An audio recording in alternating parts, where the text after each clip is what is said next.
New things happen all day. Some are good, some not so good. In today's complicated world, while you're busy working, playing, and living life, we're busy helping you make sense of the day's news. And there's only one place where it comes together with clarity, context, and accountability. It's 21 News at 6 with me, Madison Tromler, and Derek Steyer. 21 News at 6. It's what the day's news really means to you. Welcome home to a home made homier with Baird Brothers Fine Hardwoods. Inspiration starts at BairdBrothers.com and is turned into reality when high-quality hardwoods are delivered right to your home. Baird Brothers has the latest design trends, shiplap and skinny lap interior siding, antique oak rustic flooring. And, well, you'll find them all at BairdBrothers.com. Ordered easily, delivered conveniently, enjoyed comfortably. BairdBrothers.com. At Greenwood Chevrolet, shop with confidence knowing we're ready to go the extra mile for you. With the largest selection of used vehicles in the Valley, backed by the Greenwood Advantage Warranty. Every one of our vehicles has undergone our own 126-point inspection, so it passes the most important inspection, yours. No other dealership has the extra inventory, gives you extra for your trade, and goes the extra mile for you. Only at Greenwood Chevrolet. WRS Wealth Advisors, the area's premier wealth and retirement specialists. Located on South Avenue in Boardman. Quality, customer service, and integrity. Those are the 4 words that have driven our success since 1957 at Joe Dickey Electric.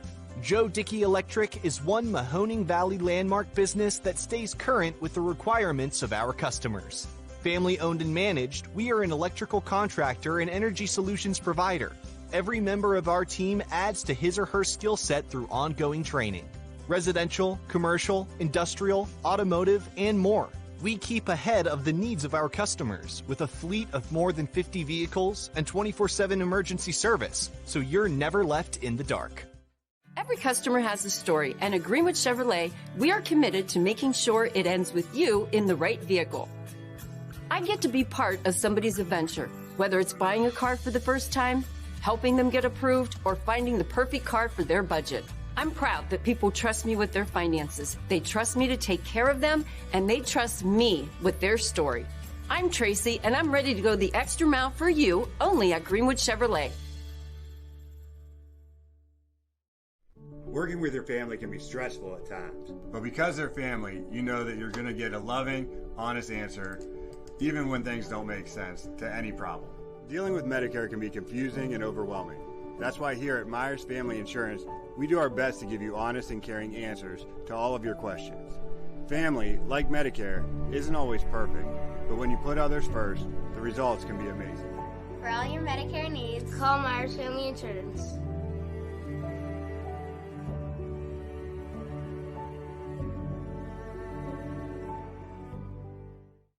Storm season. I think we're under the gun for some heavy storms over the next couple of hours. And Storm Tracker 21 is ready. This is probably the one we're keeping a closer eye on. On air.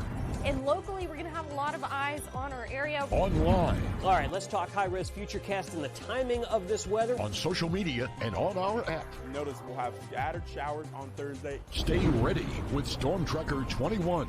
The severe weather threat now through around sunset this evening. Hi, this is Tommy Clem, owner of WRS Insurance Solutions. WRS Insurance Solutions is a local independent agency that specializes in life, Medicare, long-term care, and disability products. Call us at 330-953-3722 or visit us at wrsinsuranceSolutions.com to learn more. Good luck to all the student athletes in the Valley.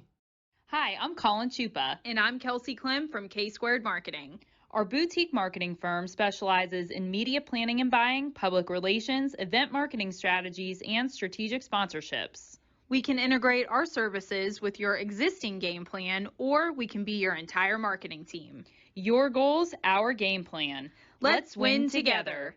Call K-Squared Marketing at 330-623-2730 or visit ksquared.marketing to learn more. Jimmy Sutton here, Director of Isle, Purple Cat, and Golden String. We are happy to support YSN and two of my favorite people, Scotty Mincher and Super Dave O'Malley. We are an agency that provides services for adults with disabilities. We infuse humor, passion, and joy into their lives. If you know of any folks with disabilities that need our assistance, please contact us.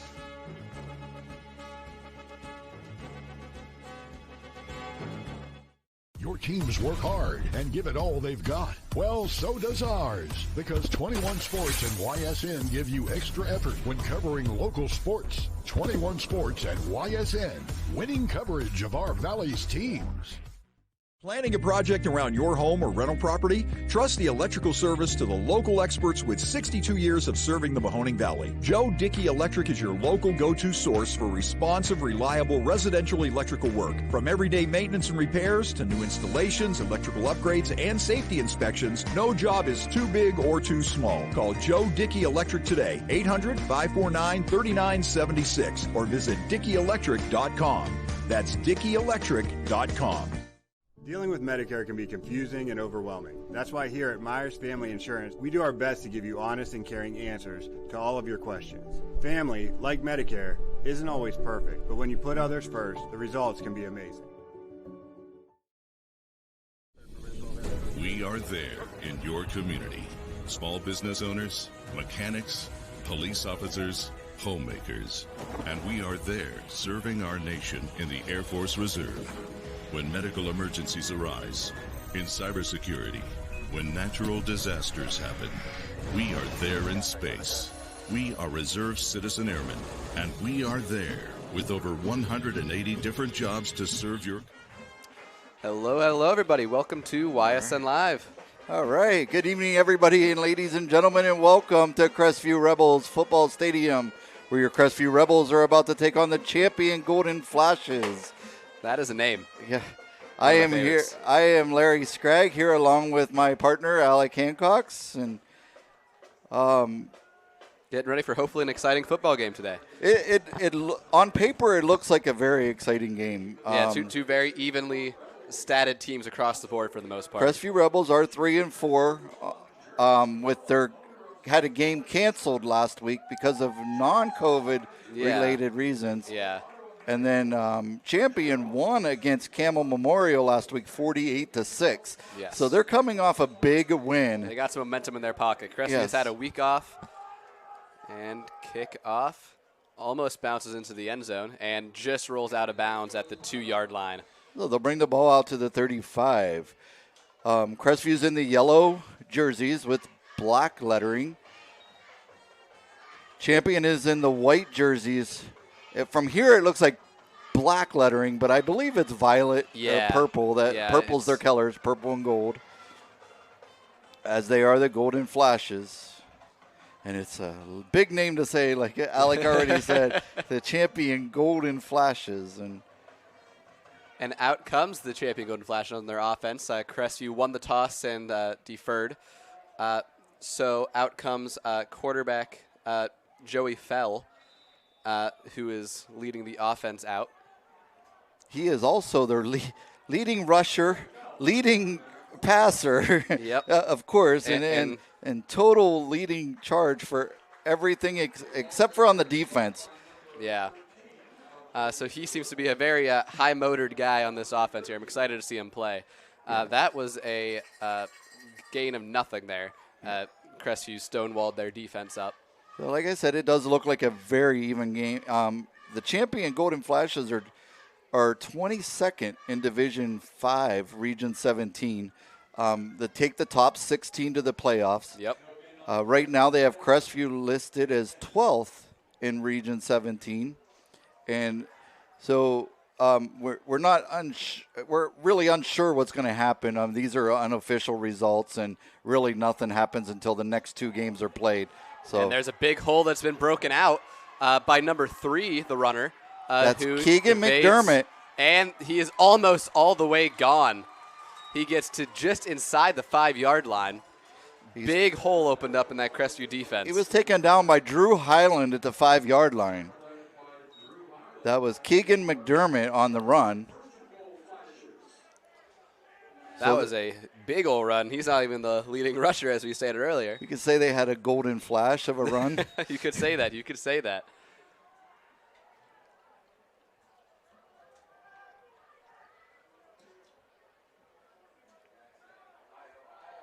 So the stats on Max Preps aren't always correct, but there's a handoff. And went behind the line of scrimmage. To number 5 was the jersey number. However, we don't have a number 5 in our roster sheet right here, so something must be off somewhere.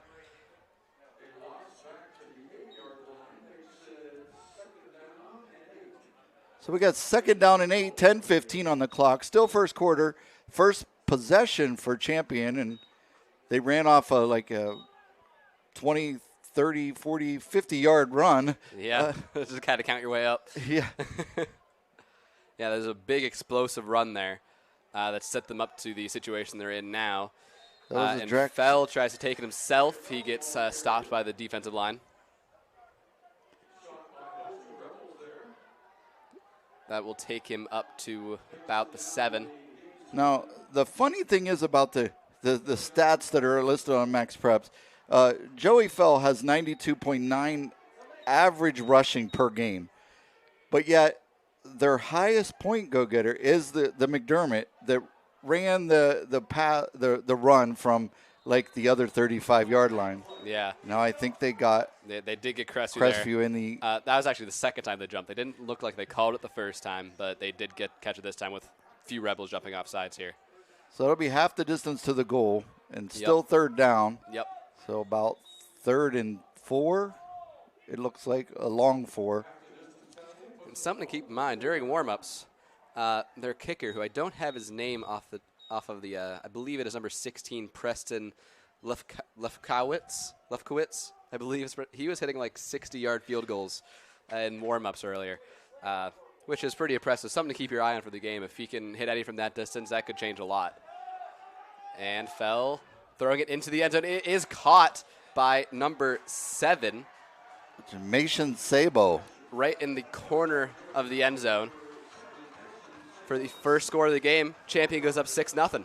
So Champion leading the game 6-0, comes in with the momentum that they had going last week with a 48-6 win. Yeah, and it rolled through with that.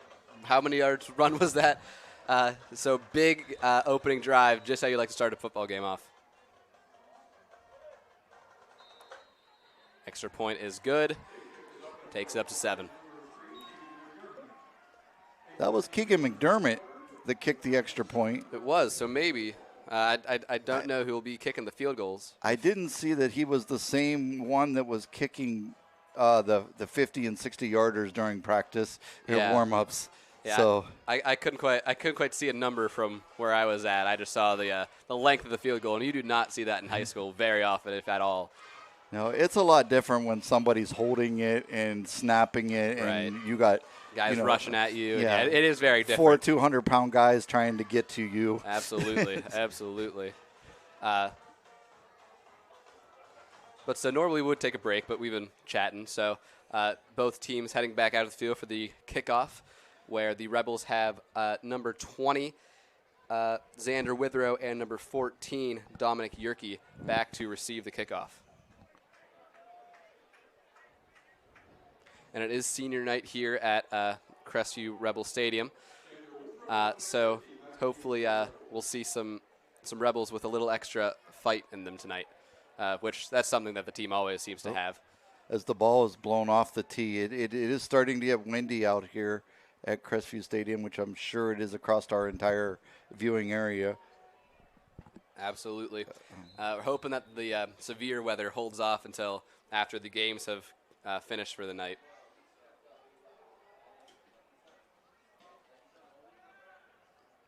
And this ball will be in the hands of Dominic Yerke. Dominic has been returned one this season, and he gets it out to the 45-yard line. Great return. And yeah, he did return one earlier in the season. I forget who it was against. But so he is a very elusive runner.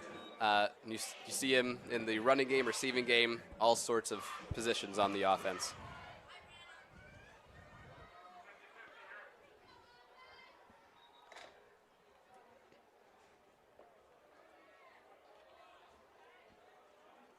That was 2 weeks ago against LeBray, I believe. Yes. When Dominic ran that back. Sounds right.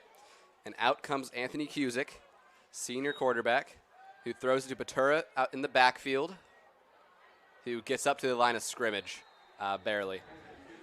Now, Anthony did miss our last game against LeBray, and then they canceled the game against Garrettsville last week. It's been a few weeks since he's played.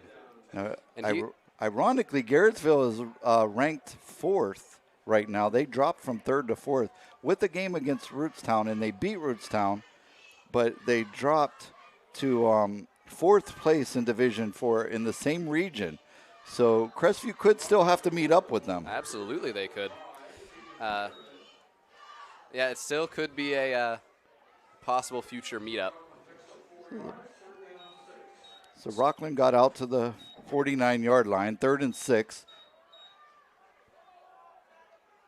7:53 and counting on the clock. Snap to Cusick. That ball was targeting Kirkland Miller at the bottom of the screen. The ball went through his hands. Good coverage by number 11, Nicholas Vesey. 4th and 6. It looks to be that the punt team has came out on the field. Rockland Batura is the punter, so something we say pretty much every game, or at least I say every game. So got to watch for some funny business with Batura Batura punting. Fantastic runner, and it looks like he's going to take this one. No, he does not. He does decide to punt it away. He thought about it. This one bounces up, continuing to bounce. Returned by number 7. Mason Sabo. Who watched it bounce back towards the end zone and decided to grab it before it bounced any further. Tried to make a play, but got dropped inside the 10-yard line. I would say that was probably unadvised by his coach. And, he was surrounded by 3 Rebels and decided to touch it. It was not a good decision. So the ball is at the 10-yard line, 1st and 10. 7:36 left. So we'll see how this offense comes out on the field. If they keep having explosive plays like that big run they had, or if they are able to march down the field without an explosive play. The Golden Flashes are up 7-0. And nowhere to run. Yeah, just the Crestview defensive line. 4 fell on that one. That was Joey Fell, the quarterback. They kept it. Yeah, this Crestview defensive line, aside from that one big run, have let up very little gain, very little yards on the ground. Which still very early in the game to be saying that, but only the second possession by the Golden Flashes. So Joey Fell for the Flashes in the shotgun. 2 receivers, one on the top, one on the bottom of the screen. Hands this ball off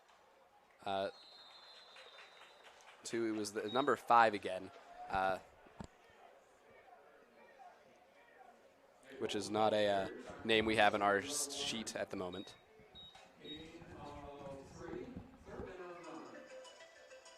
So we're looking at a 3rd and 9 now for the Golden Flashes as they go empty backfield. Just Fell.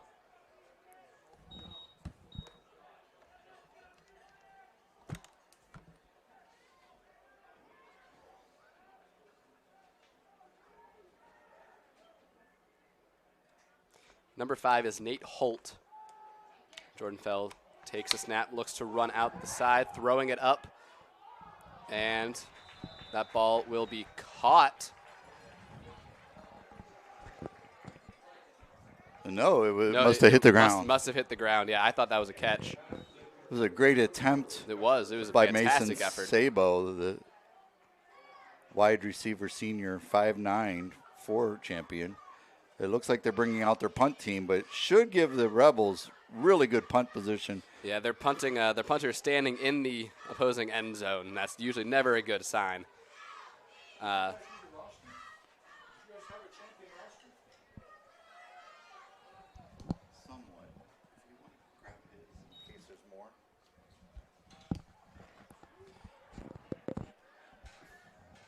Punt had number 7, Kirkland Miller, receiving. Fair caught it about the 42-yard line. So great field position. This would be the best field position the Rebels have had this game. So big turn of events there in the 3 and out that they had.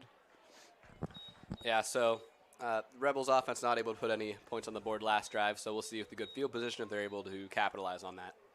First and 10, 5:52 left in the first quarter. Rebels with the ball at the 42-yard line.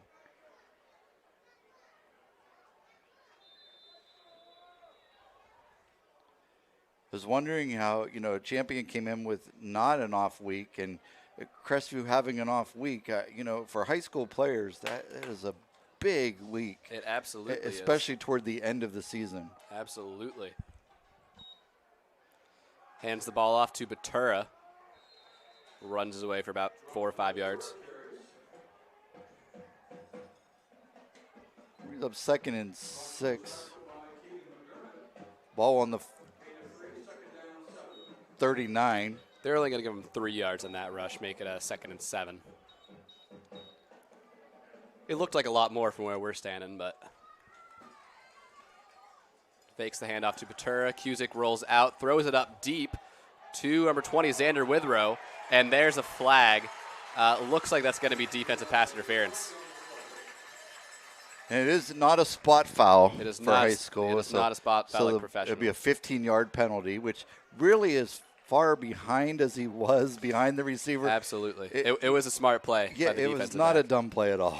Yeah, you'd rather give up 15 yards than I was probably 30, 35.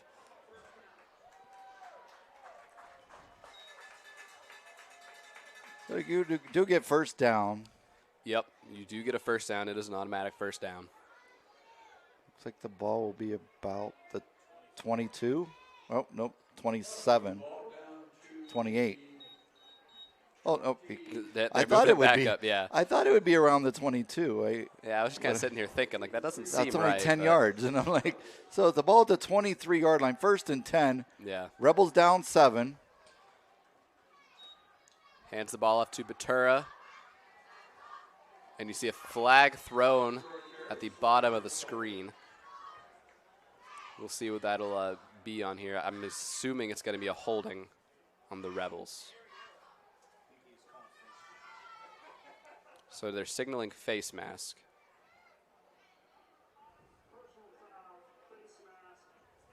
It will be a personal foul face mask on Champion, which will bring them from this distance. It's half the distance closer, correct?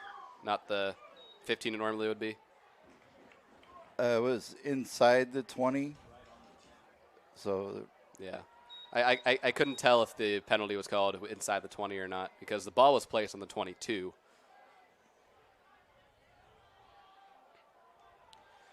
We have 2 receivers set right now, Kirkland Miller and Xander Withrow. Kirkland Miller at the bottom, kind of off the screen, not quite able to get both of them on the screen. Xander Withrow up top.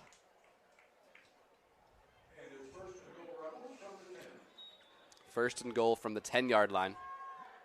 5 minutes and 6 seconds left in the first quarter. Cusick decides to take it himself. Gets stopped about the 6-7 yard line, roughly. No, I just double-checked to make sure I was correct because I didn't want to say something where I was not correct. But Champion only won about 3 games last season, and one of them was against the Rebels in the home opener at their own stadium, and it was the Rebels' first game of the year. They beat them 20-17 up in Champion. Right. So with the 2-6 and the 3-4 record, you can throw that out the window. Absolutely.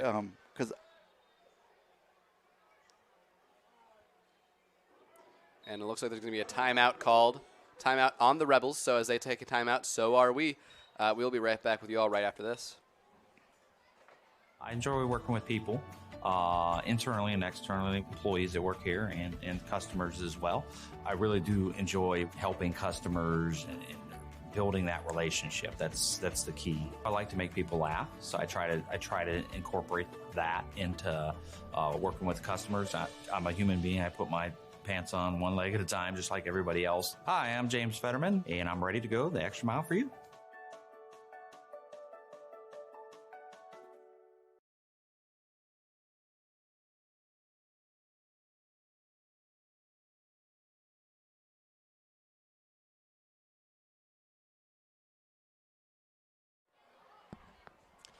Welcome back, everybody. This is Alec Hancox and Larry Scragg here.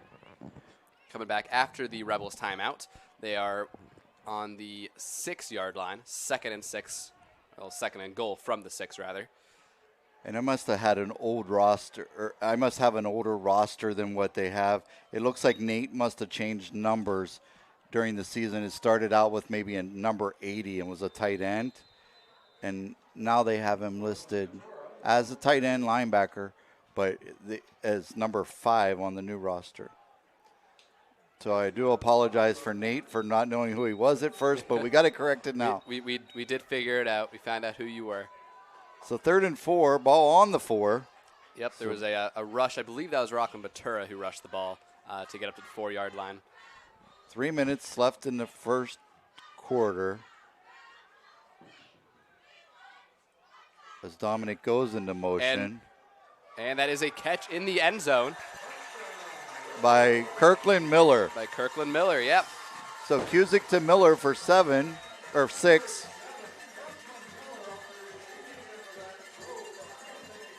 Still here in Crestview Stadium with live action. 3:34 left as Joey Carr is going to attempt to tie it up. Yep. And that's one of the few passing touchdowns of the year. Usually when the Rebels are in that close to the goal line, you see a lot of running in motion.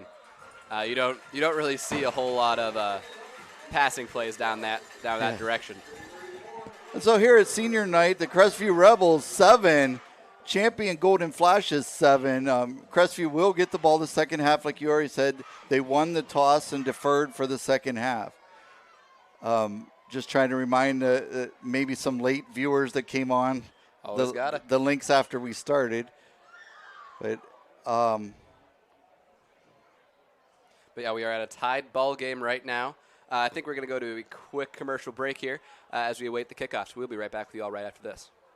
Coca's Pizza, proud to announce our pizza buffet's back every Wednesday at our Boardman and Campfield locations.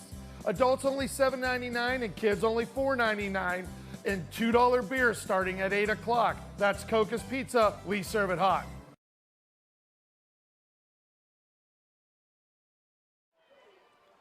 All right, welcome back, everybody. We're here live from YSN Live. I'm Larry Scragg, along with my partner Alec Hancox, and we are at the Crestview Rebels versus the Champion Golden Flashes football game. As the Rebels just tied it up with 3:34 remaining in the first quarter, 7-7. As Joey Carr is about to kick off. And boots it up deep. And that will be a touchback. Oh, no, he touched it. Number 11. It will be a touchback. But Nicholas, I think it's VC. Yeah, I think I said Vessi earlier, but VC sounds more right to me. I think it's VC. So we apologize. We do mispronounce any names here. We don't have anyone to correct us for the most part. Yeah, being on the home side, and they don't know either. You know, but if they heard one of us mispronounce one of the home team members, they would clearly let us know. Yes. But to that kickoff, did hit the hands of VC, but fell into the end zone behind him for a touchback to the 20-yard line. And in high school, once it goes in the end zone, you're not allowed to bring it back out. Yep. And Feld choose to take off in a shoelace tackle by number 6 for the Rebels, Jake Parker. Puts him on the ground.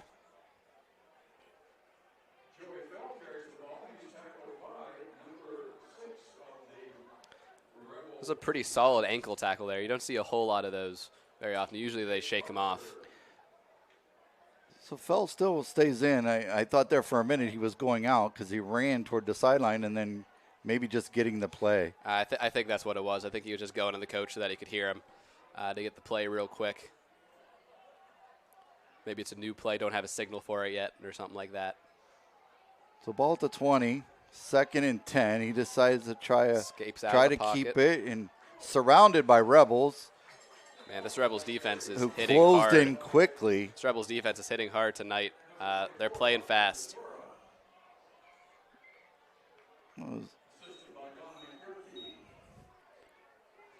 Dominic Yerke was one of the tacklers in on there. It was Dominic and Rockland.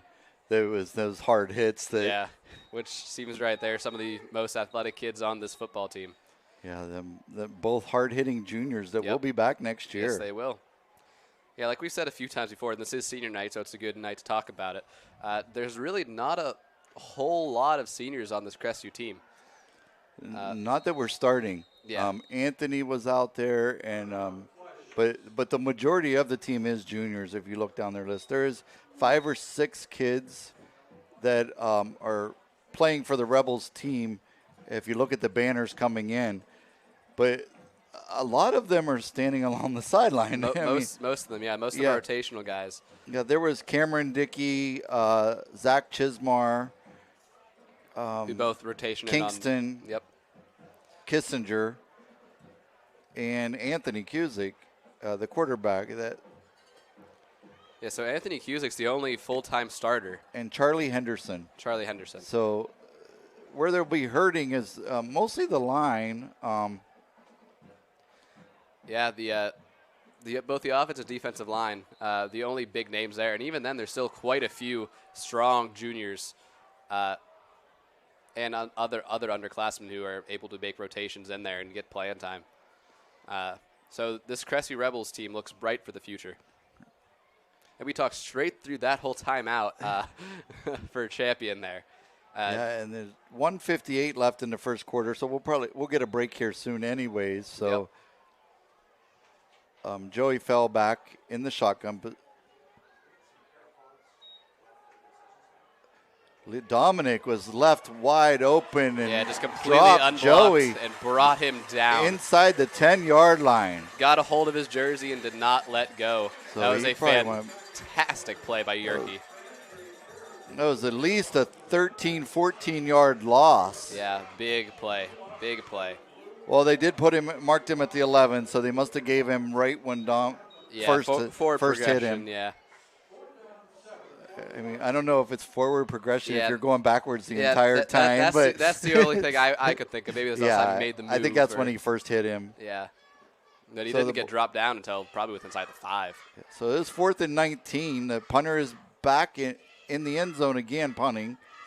So Rebels look to be getting good field position as Kirkland calls the fair catch. And out comes the Rebels offense once again. Still 1 minute left in the first quarter here. Yeah. Yep, still a minute, 6 seconds left, so it's time to get down the field. And there's plenty of time for the Rebels to score again. It is only 7-7, but and it's still only the first quarter as well. So Rebels will be starting the ball at the 39-yard line. Only 39 to go. So this 2 drives in a row where they have had started with pretty solid field position. So we got Kirkland Miller at the bottom of the screen. It looks like 2 wide receivers to the top. Xander Witherow in motion, pitches it up to Witherow. Witherow out around the end and is hit hard by Keegan McDermott.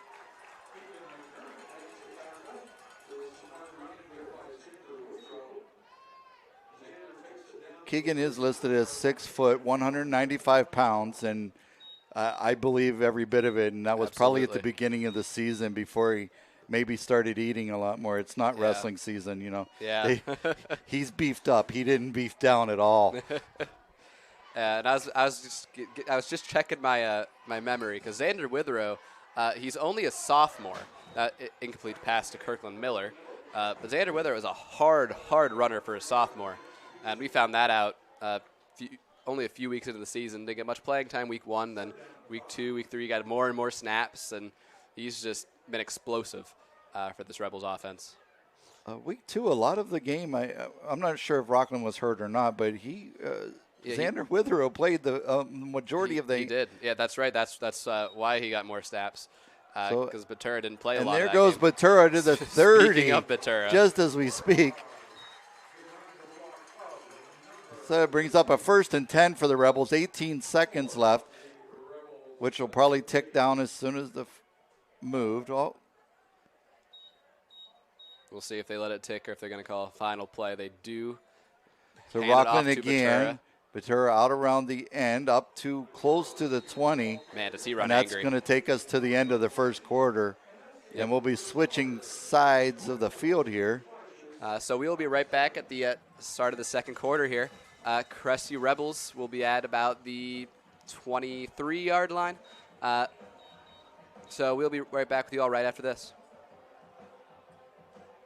Working with your family can be stressful at times, but because they're family, you know that you're going to get a loving, honest answer, even when things don't make sense, to any problem. Dealing with Medicare can be confusing and overwhelming. That's why here at Myers Family Insurance, we do our best to give you honest and caring answers to all of your questions. Family, like Medicare, isn't always perfect, but when you put others first, the results can be amazing.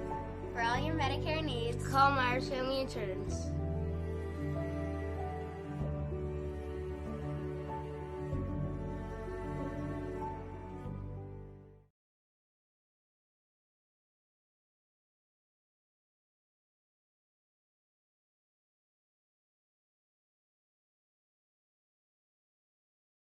WRS Wealth Advisors, the area's premier wealth and retirement specialists. Located on South Avenue in Boardman. All right, welcome back, everybody. Second quarter, let me adjust that there. I always forget to adjust the quarters. Usually we do a pretty good job of announcing the quarters, so it's not that big a deal, but it's nice to have it on the screen for you. Look at 2s across the board, 2s and 7s. Yeah. We got both teams have 2 timeouts left. It's second down 2, ball on the 22-yard line, and we are in the second quarter. Yeah, 2s across the board. So both teams with 7, 12 minutes at the beginning of the second quarter. And Cusick takes it himself, escapes some trouble, gets backed up, looking to be in a situation. Yeah, so him trying to escape the trouble ends up backing him up a bit farther than he would have been. So that's going to be a loss of 5 or so. I don't know if it's someone in the stands or that has a whistle, and I keep hearing it blow and keep thinking the play was called dead. And so we got third and 8 now. Cusick from the shotgun, fakes the handoff, and that was a incomplete pass to Jack Yerke, who is one of the other starting seniors. We forgot to mention his name earlier. Don't know how we forgot him. He's a huge part of this offense. He was injured for a few games earlier on in the season. Has come back, and he's played very well. So the Rebels will be losing Jack next season. This will actually probably be their last home game. I doubt that they make it into the top 8. Yeah. From a couple wins, but as Anthony looks Throws to pass, it up deep. He's got a guy wide open, but just overthrew him. Just overthrows, yeah. So that was 4th down, so that will be a turnover on downs. So Champions offense will come back out right at that yard line, which is the 28. So they'll have 1st and 10 for the Golden Flashes from the 28, and as the offense and defense switches fields.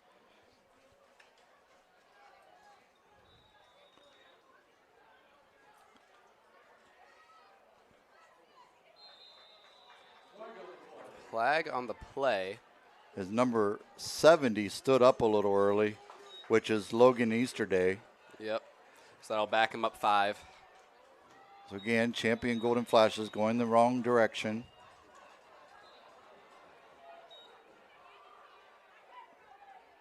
As Alec mentioned already, it is senior night here, so the Rebels fans are quite rowdy. Yes, they are pretty invested. There's a bit more than usual today. Not that the stands here are ever lacking. And Champion looks to have, and like I mentioned earlier, Champion looks to have a pretty good crowd. Oh, wide open, number 1. Brett Channel. And that's an easy 6. That was a foot race that he had a 10-yard advantage on.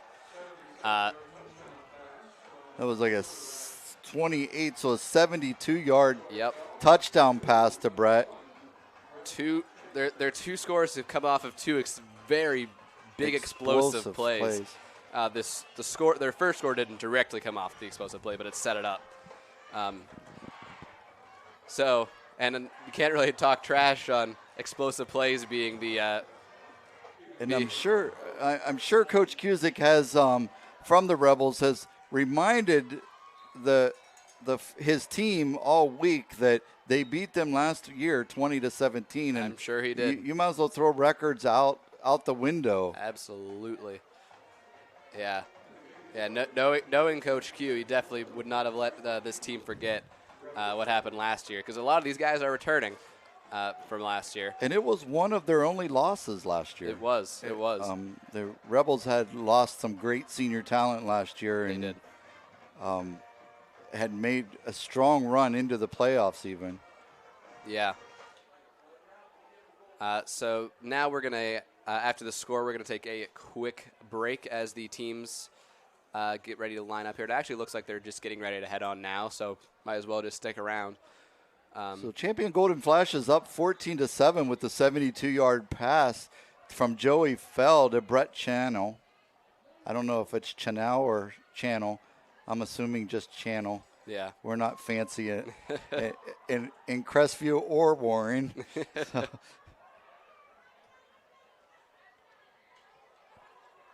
Getting ready for the kickoff for the Rebels. Again, back to receive are Xander Withrow and Dominic Yerke. Oh, it's Keegan McDermott back to kick.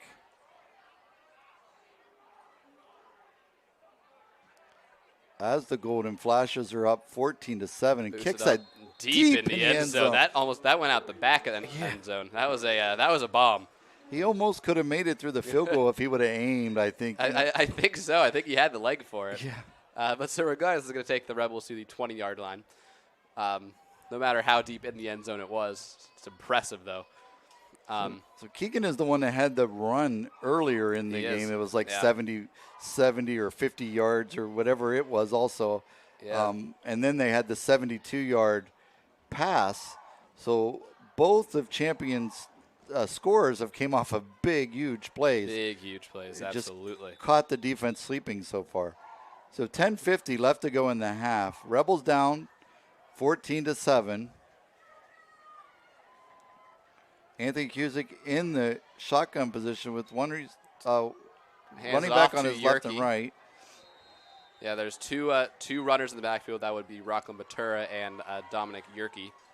It looks like not much of a gain, like he barely got to the line of scrimmage, and they are marking it at the 20 again. Yep. So Rebels waste no time, though, getting back to the line. Now Jack Yerke's down at the bottom of all three wide receivers down to the bottom with one to the top. As Cusick looks to pass. It up, and that will be a complete pass to Withrow. Who gets first down yardage, it looks like. They are moving the chains. Got the ball out to the 35-yard line. Yeah, couldn't quite tell where he was pushed out of bounds at. Oh, looks to be the 34.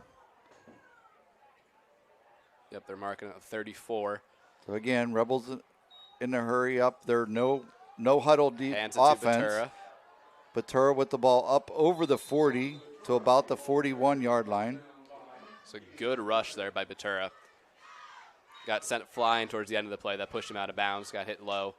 Definitely take. I'm sure Coach Cusick and the staff would take 6 yards on every run. Absolutely. And with Rockland Batura, there's always a chance of that because he doesn't let the first tackle usually ever take him down. Does the snap to Cusick again. Hands it off quickly to Batura. And there, Batura, he kind of got slowed down the defensive line for Champion, pushed his offensive line back into him as he was taking that one off. Still got a few yards in the carry, though. Looks like 3rd and 2, ball on the 41, second quarter, 9:30 on the clock and counting. 2 receivers, one at the top, one at the bottom. Kirkle Miller up top, Xander Withrow at the bottom. Got Dominic Yerke and Rockland Batura in the backfield with Anthony Cusick. 2 running back set, which we saw a lot, not last week, but 2 weeks ago when Cusick was out. And Xander Withrow, and he gets brought down before he's able to reel that in. So fourth and 2. Up 4th and 2. I would think here would be the time that they bring in the punt, but I would still watch Rockland's running abilities. Absolutely, especially on a 4th and short.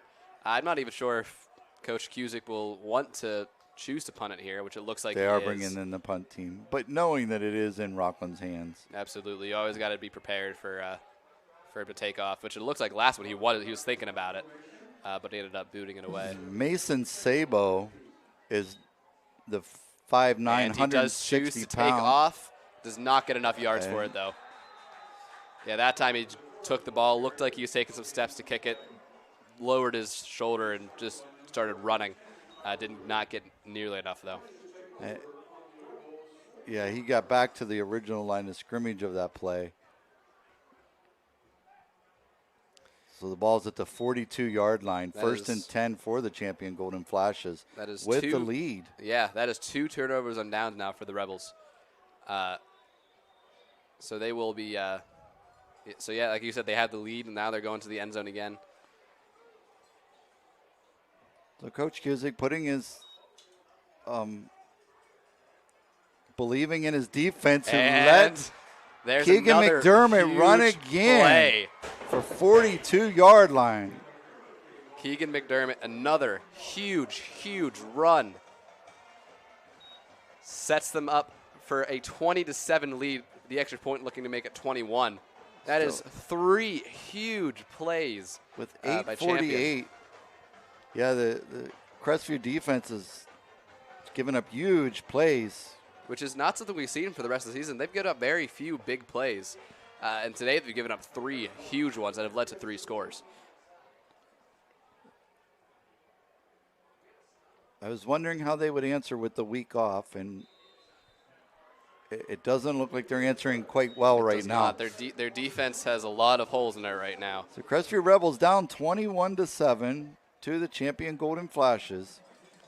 Yeah, so I was talking earlier about how you can't really talk trash on champions, all of their scores that come off huge plays. Because if they're able to get those huge plays consistently against the Rebels defense, it doesn't matter. Because if they're able to score, they're able to score. It doesn't matter if it's a big play or if it's a long methodical drive that takes 10 minutes off the clock. Because at least I hear a lot of people complain, like, if it wasn't for that one big 90-yard touchdown, we'd be in this game. Yeah, but that's 3 there. That one wasn't as big as the other 2. One was 42, one was 55, and then a 72-yard the only reason that one was shorter is because they had better field position. There was no one ahead of him. No one was catching him in a foot race. If he was down at the 10-yard line, that hole broke out, I think he would have gone all the way still with that. Now, where Crestview usually is better is in the second half as teams start to wear down. Now, because these smaller schools, they have people playing both sides of the field. Yep. It does look like Champion is making a lot of nice transitions and player. And that was hit they kicked that it short. Looked like that was Bryce Blower Yep. that received that kickoff. So ball at the 33-yard line. They wanted to make sure they didn't kick it to Dominic again. Yeah, after the big return he had. So Rebels take over, 1st and 10, ball on the 33, second quarter, down 21-7. Yeah, the Rebels offense, if they don't get left in the dust here, they better start stepping it up. Because there is still 8 minutes left in the first half, 8 minutes 45 seconds actually left in the first half, so plenty of time left in the game. But how Champion's playing, it's not going to be 21 points for long. And they do get one ball, and they do get the ball the second half. So if they can run it down, if they can take the ball down the field here and get it within one score with the ball coming the second half, would be ideal for the Rebels. And there goes Rockland out around over the 50. He escapes the first 2 tackles and is able to break free down the sideline. He's brought down by a host of Champion. It looked like he ran into a brick wall of Logan Easterday, though. It looked like he did, and then he broke off for a good 15 down the sideline. And that was a good showcase of Batura's sneaky speed. And there's Cusick. Anthony Cusick quickly snaps and runs the ball himself for another first down. Rebels starting to pick back up into this this high-paced, no-huddle offense, which a lot of defenses aren't really prepared for coming into games. Yeah, they're slow getting back to the line, especially the second half. And at the first half, they're ready for it, but the second half, as they do it, and then Anthony hands off the ball. There is a dirty laundry on the field. At the top of your screen, there's a flag thrown. We'll see what that's for in a moment.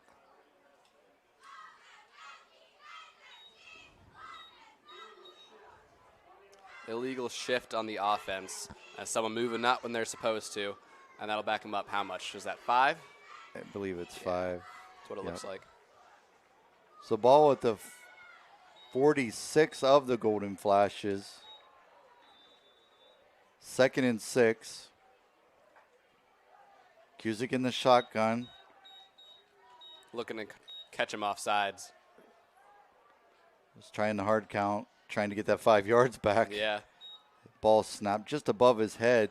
Quickly pitches it out to gets Batura. it out to Batura.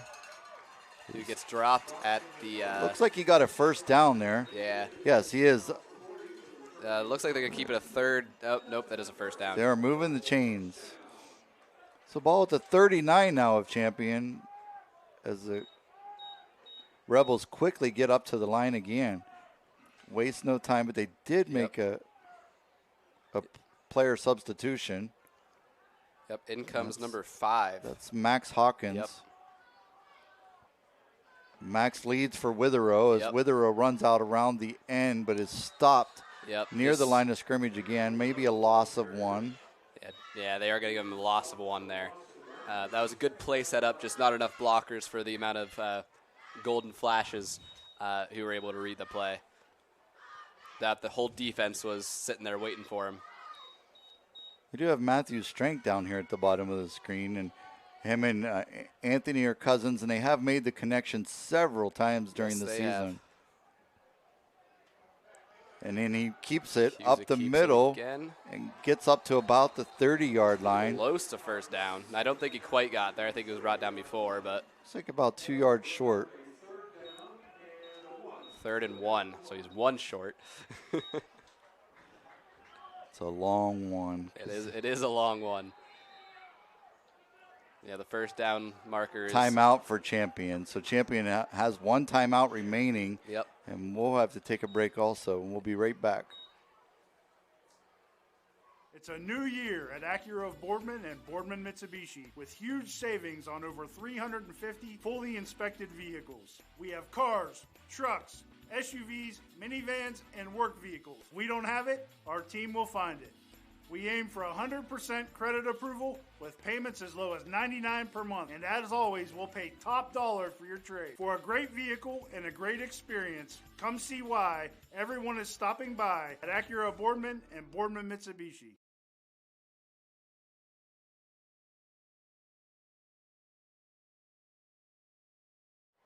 All right, welcome back to Rebel Stadium, where the Crestview Rebels are trailing the Champion Golden Flashes 21-7 in the second quarter, in the first half, with 6:45 remaining on the clock.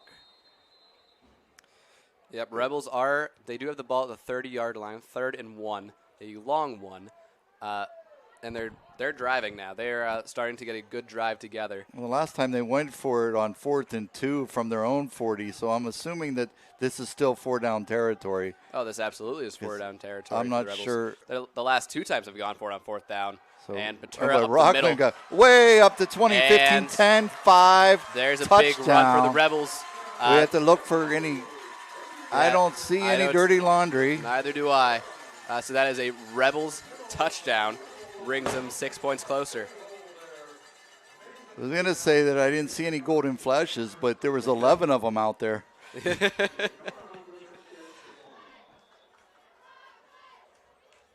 There's a reason they're one of my favorites. Favorite mascot, is that? Yeah. Yeah, I think we're going to go with mascot there. Extra point is good by Joey Carr. Takes it to a 7-point deficit. Game. Still 6:37, a lot of time left in the game as the Rebels are about to kick off to Champion. Yeah, so the Rebels defense now just needs to stop letting up those big plays. They've let up 3 big plays that all have led to 3 scores. And like I said, they are right now in the playoffs. Their standings, they are. They're 12th in the region. So they definitely don't want to be doing those big plays in the playoffs. No, you do not. Because they're at the bottom half. The top 8 all get home games, and then the bottom 8 will be away. Yep. So with them being 12th, they're going to play away at one of the better team schools, according to the rankings. Yeah. So as Joey Carr gets ready to kick off here to the champion Golden Flashes.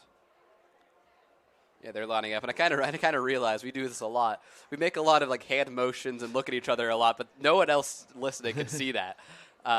We can see it. like you just did some finger quotes. Yeah. But no one else is able to see those. It struck me kind of funny in the moment. Joey Carr kicks it shallow. Couldn't quite tell what number that was, 20-something. So we do a lot of. I did a lot of basketball games last year, and on the basketball court, the camera moves for itself with the motion of the plays. So I would be by myself for a lot of the games, and so literally I was standing up there talking to myself. Is what I felt like most days. Yep. And you do boys and girls, and yep. I did that with baseball and softball over the summer and stuff. A lot of it by myself. Yeah. So at least I'm talking to you when I'm moving my hands. Absolutely. And now Fell takes it himself, fakes the handoff. Rushes forward for maybe a gain of a yard. At the end of round, fake was to Keegan McDermott, and they've got to watch that because he's taken it twice, for the distance. Absolutely. The first big run wasn't for the touchdown, but it was a 70-yard run. Yeah. Nonetheless, it's set up for a touchdown. But he's made 2 huge plays already, and we're still the first half. And they're slowing it down, making sure their offense knows what's happening. 6 minutes and counting left. The ball at the 33, up 21-7. The Golden Flashes 21-14. Or 21-14. And so if I'm the Golden Flashes here, I'm looking to kill as much clock as possible and score with very little time for the Rebels to it looks do like anything Champion's going to use their last timeout of the half. And with that last timeout, we're going to take one here as well. So we'll be right back with you all right after this. You're looking to your future, preparing for your goals, and they're closer than you think. Because here, success is part of the plan. It's a place where academic and social opportunities are meant to prepare you for life, not just the next 4 years. You'll be equipped to face new challenges and turn hard work into a career. You're ready for your success to take root. And here's where it starts. We are Youngstown State University, and proud.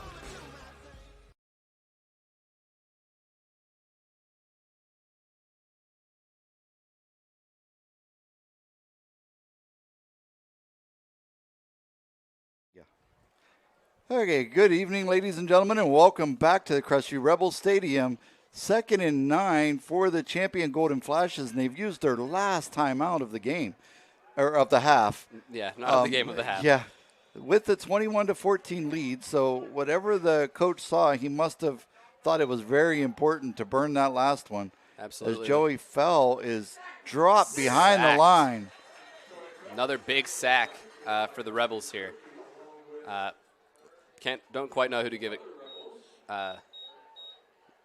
to, and that was number 64, slow getting up there, Hunter Duvall, running off the field.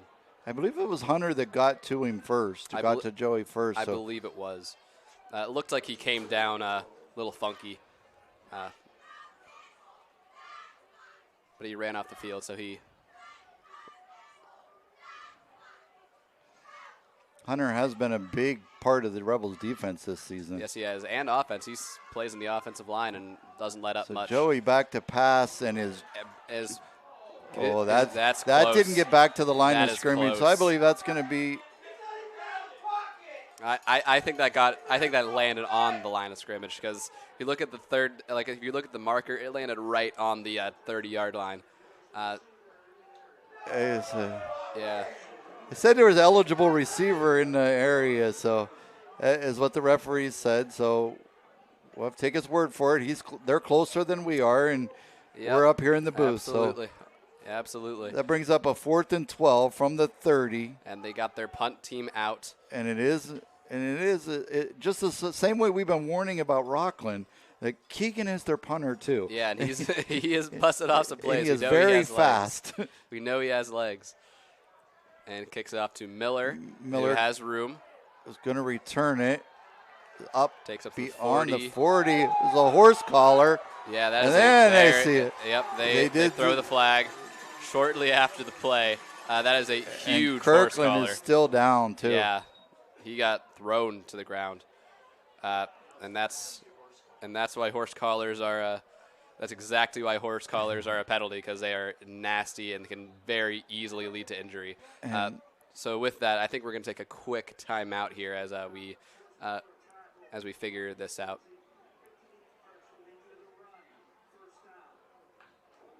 I enjoy working with people, internally and externally, employees that work here and customers as well. I really do enjoy helping customers and building that relationship. That's the key. I like to make people laugh, so I try to incorporate that into working with customers. I'm a human being. I put my pants on one leg at a time, just like everybody else. Hi, I'm James Fetterman, and I'm ready to go the extra mile for you.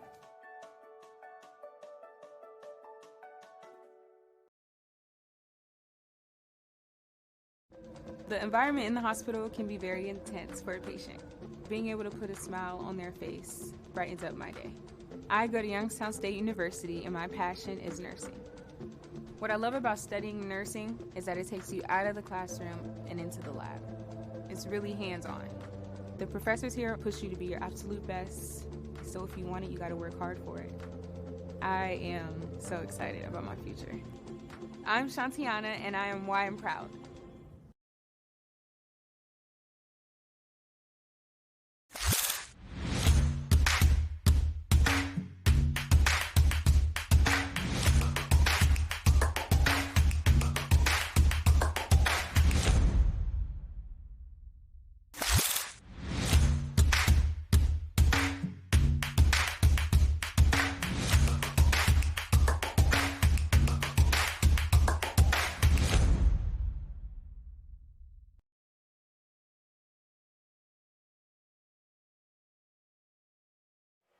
All right, good evening, ladies and gentlemen. And that was a horse collar tackle, which gave the Rebels 15 yards from the punt. So 1st and 10 on the Champions 41-yard line as Kirkland kind of limped to the sideline. Well, he was actually tackled on the sideline, but limped to the bench. And I'm not sure we'll be seeing him the rest of the game. And he is a big part of the Rebels offense, especially if something happens to their quarterback, because he's been their backup quarterback, enlisted as their backup quarterback. He is the backup quarterback. He's the #1 wide receiver, and he's punt returner. So he's got a big role, and it looked like he was favoring that right leg, and that's what it looks like they're looking at now, sitting on the bench. But Rebels are looking at a 2nd and 6 right now from the 37-yard line. 4 minutes left to go on the clock. They are down 7 with Rockland Batura still powering forward over people. Just keeps using his legs and pushing forward. Rockland Batura is so incredibly strong, and looking at him, you wouldn't be able to tell, because he's only listed as, let me find him on the sheet here, 5'9", 171 pounds. But when they named him, though, with the rock part, it just they named him correct. They did. I don't know how they knew 16 years ago that he was going to be the strong beast he is. And that was just off the hands of Dominic Yerke. That was Jack Yerke. Or Jack. Yeah, that was good coverage also, but I couldn't see the defender on that. But he was right there with his hands breaking it out. That was a good pass defense. So 2nd and 10. The Rebels waste no time. Yeah. At the line. Strength did come in for Kirkland, because Kirkland is usually one of the wide receivers. And Witherow and Jack. Strength has been in during the year, too, as I mentioned earlier on one of the plays. Batura rushing for about 3 or 4 yards there. So it's going to bring up 3rd and 7. Yep, they give him 3 on the run there. Ball at the 22-yard line. Second quarter, 3 minutes left on the clock. Yep, and counting. So Anthony looks to his left and right after getting the play, looking at his receivers. Takes the snap and takes fakes the fake handoff. Throws He's it up. He's got deep. a receiver open. Did he come down with it? I can't tell. Yeah, they were marking him inside the 1 yard line. That is strength. That's that cousin connection right Yes. there. Inside the 5. He hit the outside shoulder of Matthew Strank, and just like they had done it in the backyard for years. Absolutely.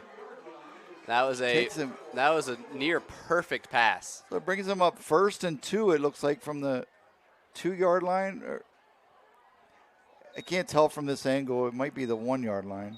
Yeah, it looks closer but the handoff to Rockland Batura as Rockland is brought down by the Golden Flashes. There's about 3 guys to meet him back there. And again, Keegan McDermott was in on that group. So. Yep. So if I want to take a step back and talk about that pass to Strank again, it's number 11 covering Strank. And he is listed as 5'9", $165. Strank is only, he's quite a bit smaller than that. Option play to Batura, who crosses the goal line for the touchdown. And that is 6. That will bring the Rebels within 1. 2:05 left on the clock, and the Rebels do get the ball the second half, as I've mentioned a couple times. Yeah, so now Rebels looking to tie it, bringing Joey Carr out.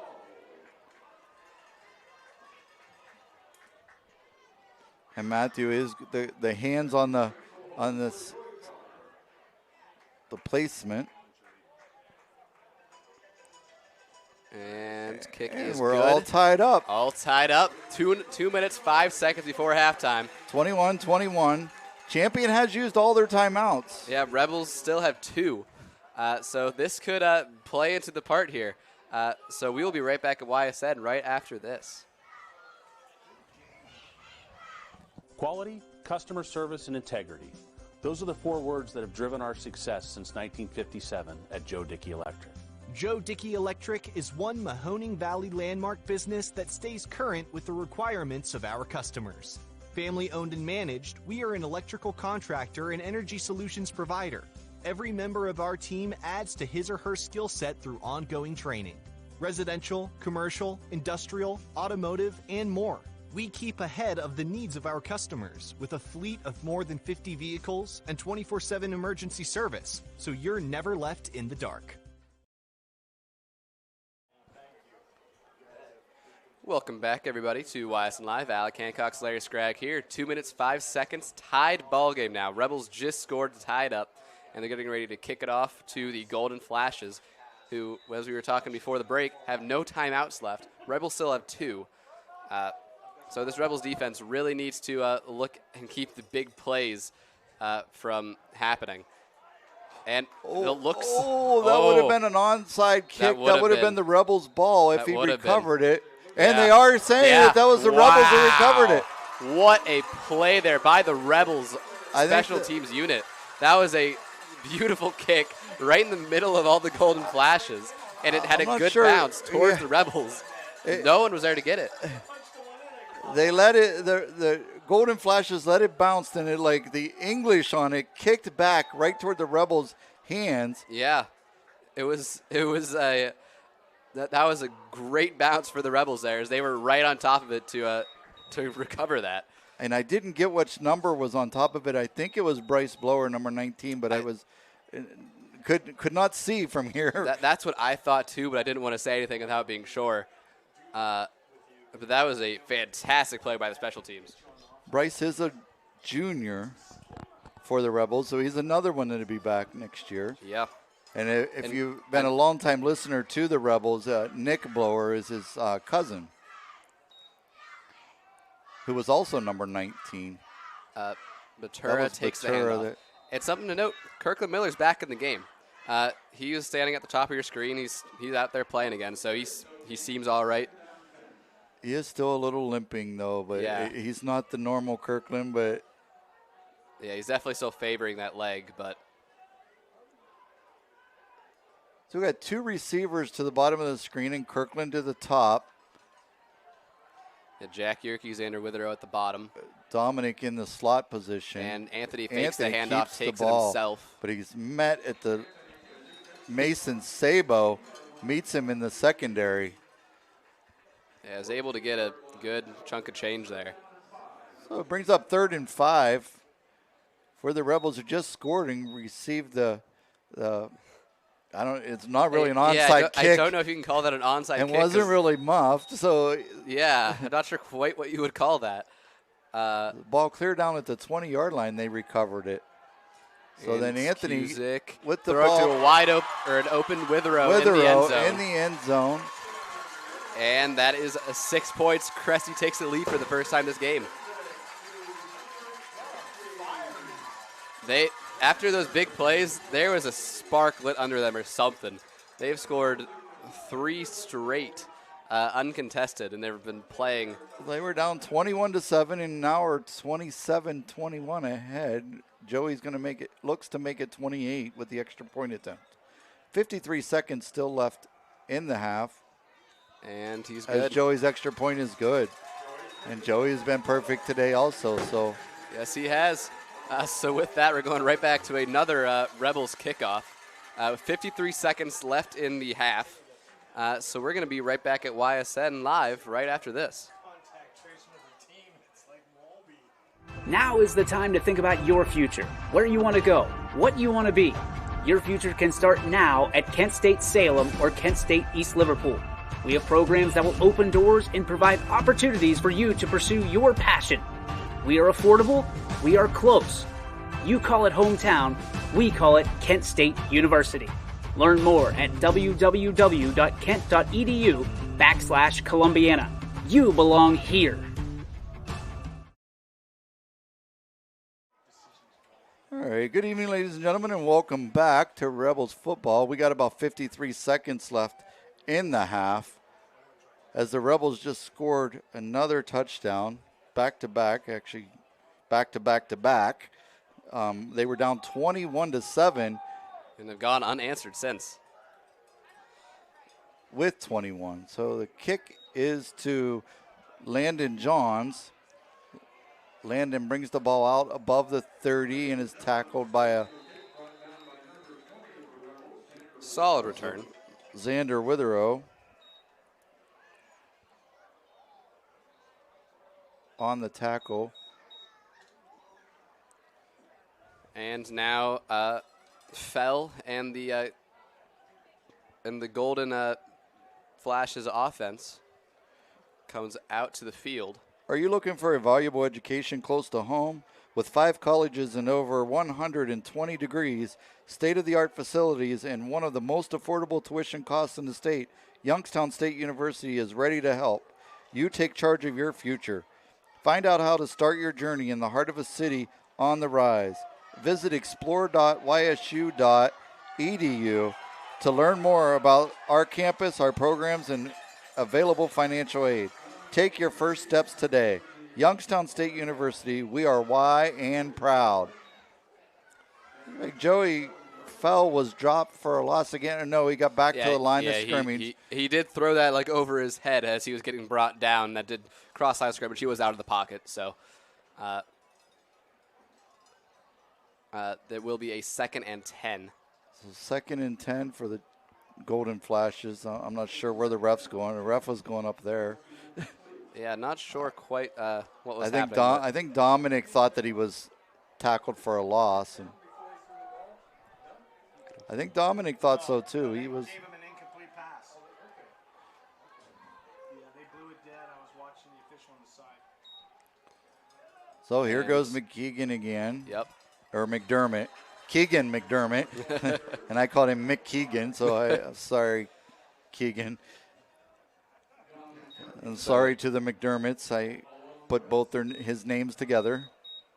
Short rush there makes it a 3rd and 9. 15 seconds and counting left. Looks like that they're just going to take this to the half. Joey is trying to get the play off. Dominic is on his trail, though, and he throws it shallow. But he got a first down. Did get a first down, but It looks like that concludes the half as the time expires. Time just expires. Rebels up 28-21. They'll be getting the ball in the second half. Yep, they're looking to make it 4 straight unanswered touchdowns. So as the half starts up, we'll be right back with YSN right after this. Right. New things happen all day. Some are good, some not so good. In today's complicated world, while you're busy working, playing, and living life, we're busy helping you make sense of the day's news. And there's only one place where it comes together with clarity, context, and accountability.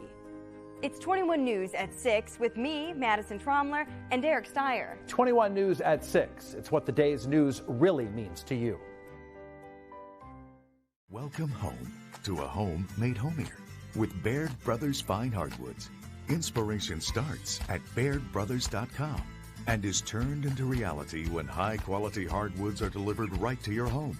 Baird Brothers has the latest design trends, shiplap and skinny lap interior siding, antique oak rustic flooring. And, well, you'll find them all at BairdBrothers.com. Ordered easily, delivered conveniently, enjoyed comfortably. BairdBrothers.com. At Greenwood Chevrolet, shop with confidence knowing we're ready to go the extra mile for you. With the largest selection of used vehicles in the Valley, backed by the Greenwood Advantage Warranty. Every one of our vehicles has undergone our own 126-point inspection, so it passes the most important inspection, yours. No other dealership has the extra inventory, gives you extra for your trade, and goes the extra mile for you. Only at Greenwood Chevrolet. WRS Wealth Advisors, the area's premier wealth and retirement specialists. Located on South Avenue in Boardman. Quality, customer service, and integrity. Those are the 4 words that have driven our success since 1957 at Joe Dickey Electric.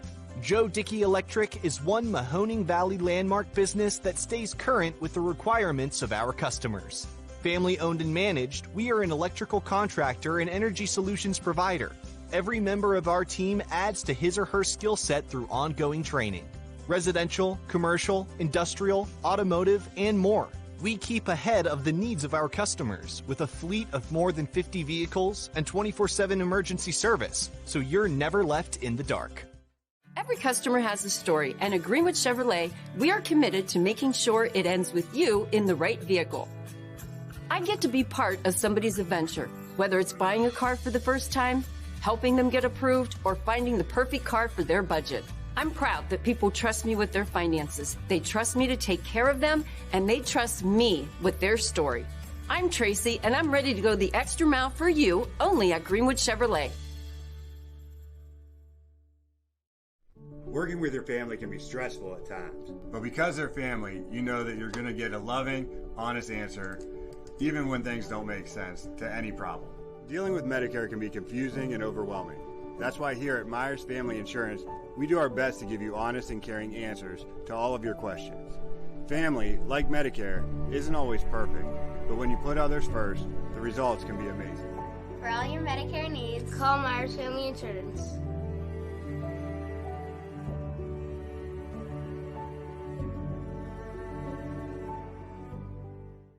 It's storm season. I think we're under the gun for some heavy storms over the next couple of hours. And Storm Tracker 21 is ready. This is probably the one we're keeping a closer eye on. On air.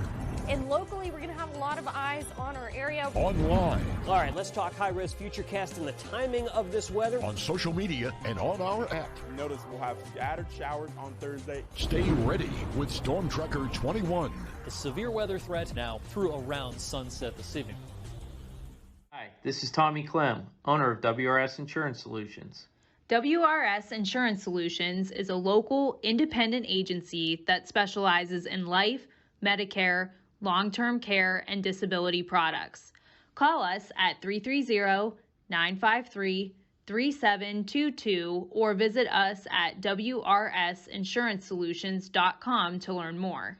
Good luck to all the student athletes in the Valley. Hi, I'm Colin Chupa. And I'm Kelsey Clem from K-Squared Marketing. Our boutique marketing firm specializes in media planning and buying, public relations, event marketing strategies, and strategic sponsorships. We can integrate our services with your existing game plan, or we can be your entire marketing team. Your goals, our game plan. Let's win together. Call K-Squared Marketing at 330-623-2730 or visit ksquared.marketing to learn more. Jimmy Sutton here, Director of Isle, Purple Cat, and Golden String. We are happy to support YSN and two of my favorite people, Scotty Mincher and Super Dave O'Malley. We are an agency that provides services for adults with disabilities. We infuse humor, passion, and joy into their lives. If you know of any folks with disabilities that need our assistance, please contact us.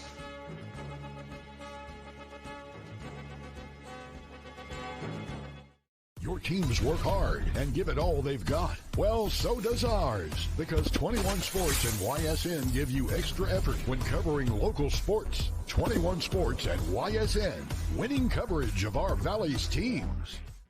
Planning a project around your home or rental property? Trust the electrical service to the local experts with 62 years of serving the Mahoning Valley. Joe Dickey Electric is your local go-to source for responsive, reliable residential electrical work. From everyday maintenance and repairs to new installations, electrical upgrades, and safety inspections, no job is too big or too small. Call Joe Dickey Electric today, 800-549-3976, or visit DickeyElectric.com.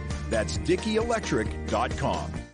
Dealing with Medicare can be confusing and overwhelming. That's why here at Myers Family Insurance, we do our best to give you honest and caring answers to all of your questions. Family, like Medicare, isn't always perfect, but when you put others first, the results can be amazing. We are there in your community.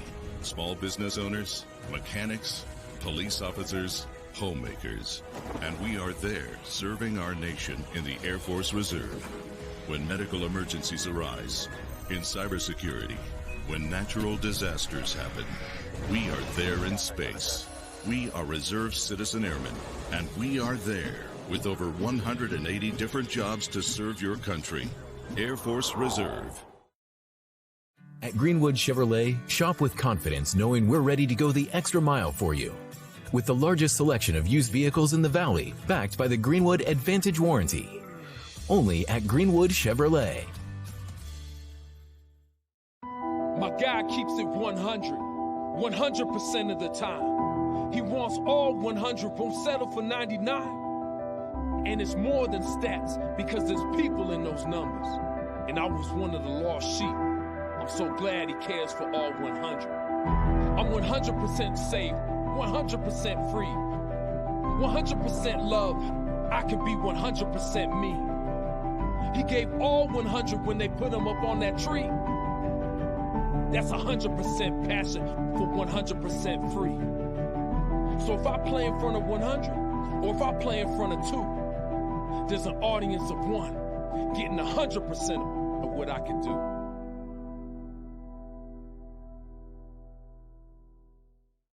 WRS Wealth Advisors is the area's premier wealth and retirement specialist. With our combined 70 years experience, WRS Wealth Advisors is the area's premier wealth and retirement specialist. Call 330-965-0370 to learn more about our individual and corporate financial planning services, or visit WRSwealth.com. Good luck, athletes. News doesn't stop after the sun goes down. Sometimes you just have to hustle to get it.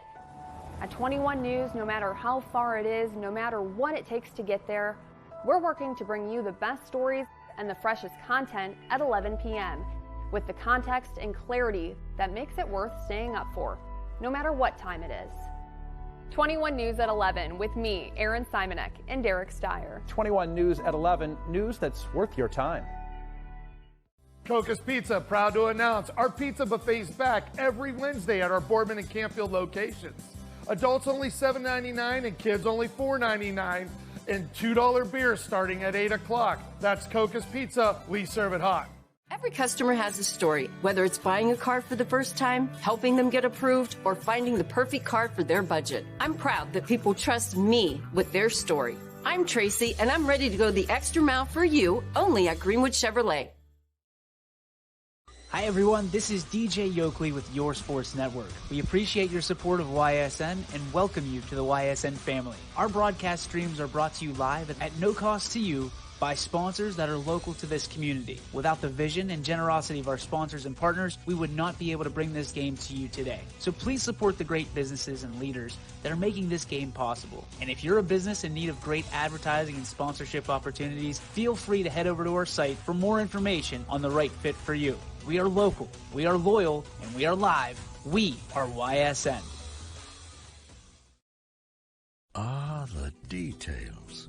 Baird Brothers Fine Hardwoods is one fine ride. Perfect cornering, superb handling, sporty and stylish, power to spare, plus awesome mileage. Yeah, jaw-droppingly beautiful lines and well appointed with luxurious trim. Put more oomph in your life and start beholding the molding. Find your home's fine hardwood at BairdBrothers.com. It's a new year at Acura of Boardman and Boardman Mitsubishi with huge savings on over 350 fully inspected vehicles. We have cars, trucks, SUVs, minivans, and work vehicles. We don't have it, our team will find it. We aim for 100% credit approval with payments as low as $99 per month. And as always, we'll pay top dollar for your trade. For a great vehicle and a great experience, come see why everyone is stopping by at Acura Boardman and Boardman Mitsubishi. Commanding Officer Jonathan Everett. Tonight, the band will present selections from their 2021 show entitled To Reach the Summit, featuring Ain't No Mountain High Enough by Marvin Gaye, You Raise Me Up, as performed by Josh Groban, In the Hall of the Mountain King by Edvard Grieg, Night on the Bald Mountain by Modest Milewski, and Climb Every Mountain for the Sound of Music.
Raise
Welcome back from halftime, everybody. This is Alec Hancock's Larry Scragg here, coming to you all at what will be the top of the third quarter. Coming right back from half, Crestview Rebels up 28-21, and they get the ball to start off the half. Both teams are still stretching and warming up for the half after just finishing up the halftime performances from the Crestview Rebel Band. Now, I noticed something interesting during the halftime. I don't know if you did you hear what champion their mascot is the Golden Flashes. Did you hear what their band goes by? It was something cool. I remember that. I was a little jealous. It was the Thunder. Yeah, that's what it was. That's what it was. So, and I went over to the concession stand on the away side because it does support the band boosters, and my son is in the band. So I went over to the band on the away side, and you know their colors are purple and gold, and there's several parents over there that have shirts on that say Purple Rain. Wow. So they got the whole storm going. So they got the whole thing. Got everything going. That's crazy. And they were calling for storms tonight, which we haven't seen yet. And knock on wood, everybody at home listening. We made it till on the United game till 1:43 left in the game, and then it downpoured on us. Had to walk out of the press box in the storms. But yeah, so we got 2 minutes left after the halftime performances ran a little bit later than expected. So that's when game will be kicking off. What do you think? Put some ads on in the meantime, or do you think we could chat for the next 2 minutes? We can go ahead with that. All right, so let's throw quick few ads on. We'll see you all right back when the action continues. It's a new year at Acura of Boardman and Boardman Mitsubishi with huge savings on over 350 fully inspected vehicles. We have cars, trucks, SUVs, minivans, and work vehicles. If we don't have it, our team will find it.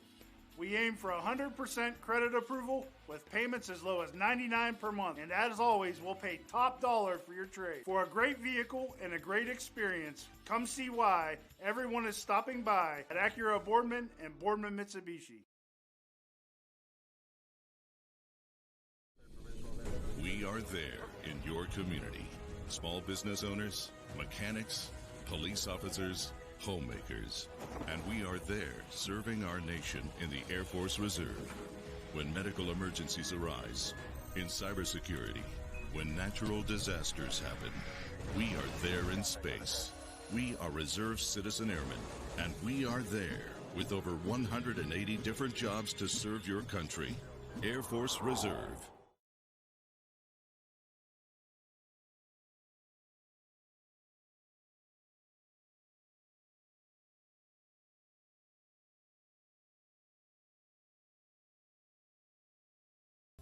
Coca's Pizza, always supporting our community and our local athletes. Stop in on game day or score big and have it delivered right to your door. Check out our daily specials at cocaspizza.com. That's Coca's Pizza, we serve it hot.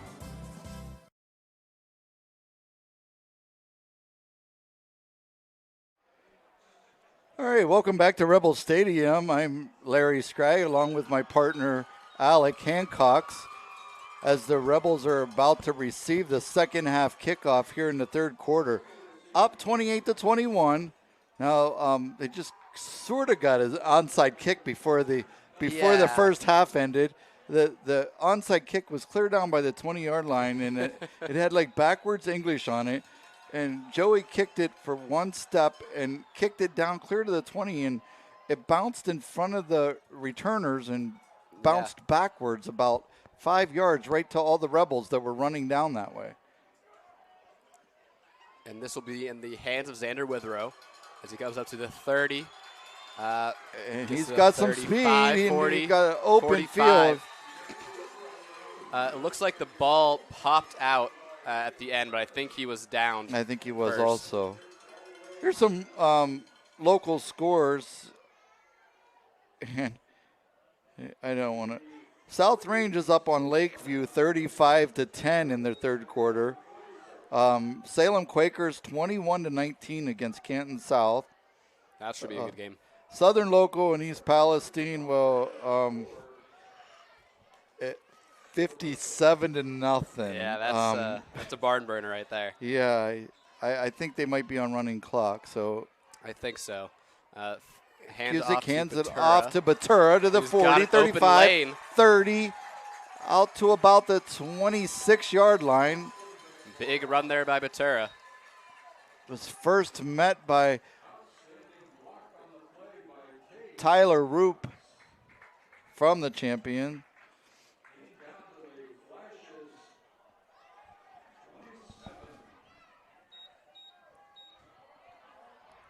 And this was a pass incomplete targeting Strank in the end zone, thrown over his head. So after the big run, it's always a good idea to kind of try to air it out there. I was expecting a run. They've been running the ball very effectively over the past several drives they've had. So sure, everyone was expecting it there. Another handoff to Batura. Speaking of the run, To the taking 15, it the distance. Trying to fight for some more yardage. Gets it to about the 10. Batura fighting for every single yard he gets on those plays. And that was Roop again, Tyler Roop again on the play.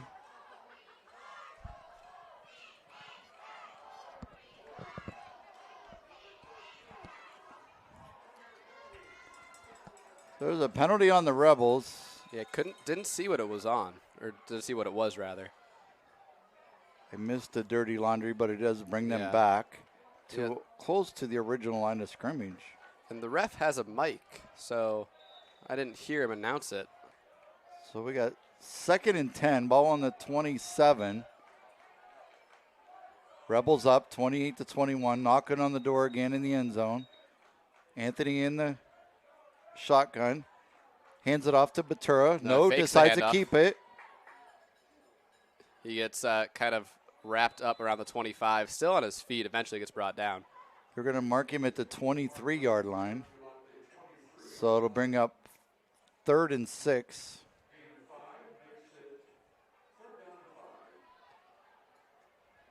So we've got a 3rd and 5.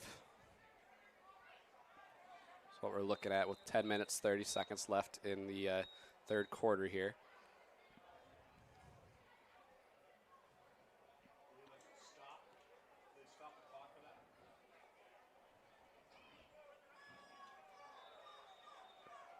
The Rebels taking their time getting the play.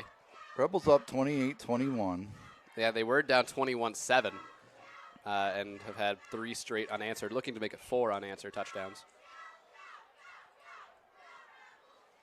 Batura in the backfield, 3 receivers on top, 1 in the bottom. Hands it off to Batura. No, fakes the handoff to Batura. Cusick gets brought down. Looking for the read option play. Doesn't get work. Defense snuffs it out pretty quickly. It was Lucas Henderlight that brought him down.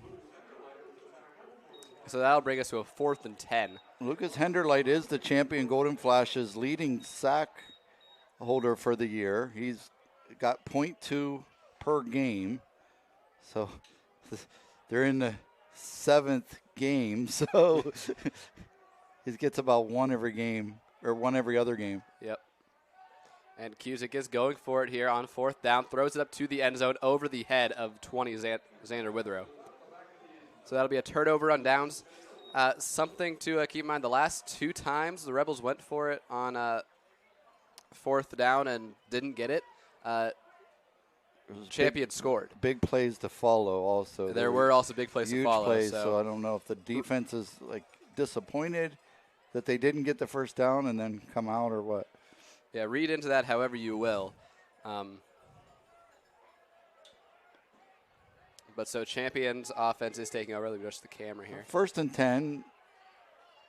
Rebels up 28-21. Champion looks to first possession of the second half. Looks to tie the score back up. And hands it off to number 5. It was Landon. Nope. Keegan McDermott. 5 is Nate Holt. Yep, I read the wrong name. Nate Holt. So short gain of 2, 2nd and 8 is what we're looking at.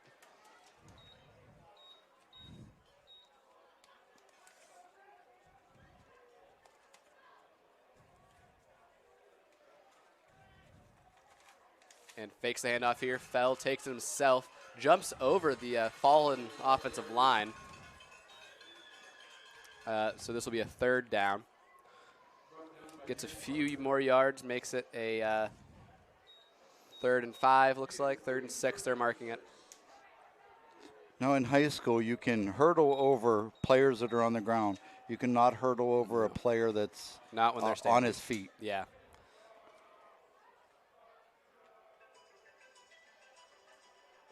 So 3rd and 6, ball on the 31. 8 minutes left on the clock. Fell takes it, throws it up to targeting number 7, Mason Sabo. Incomplete pass. Sabo.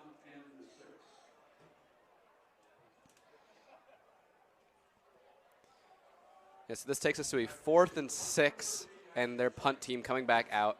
And again, their punter, number 3, Keegan McDermott, who's had a pretty good game so far, I'd say.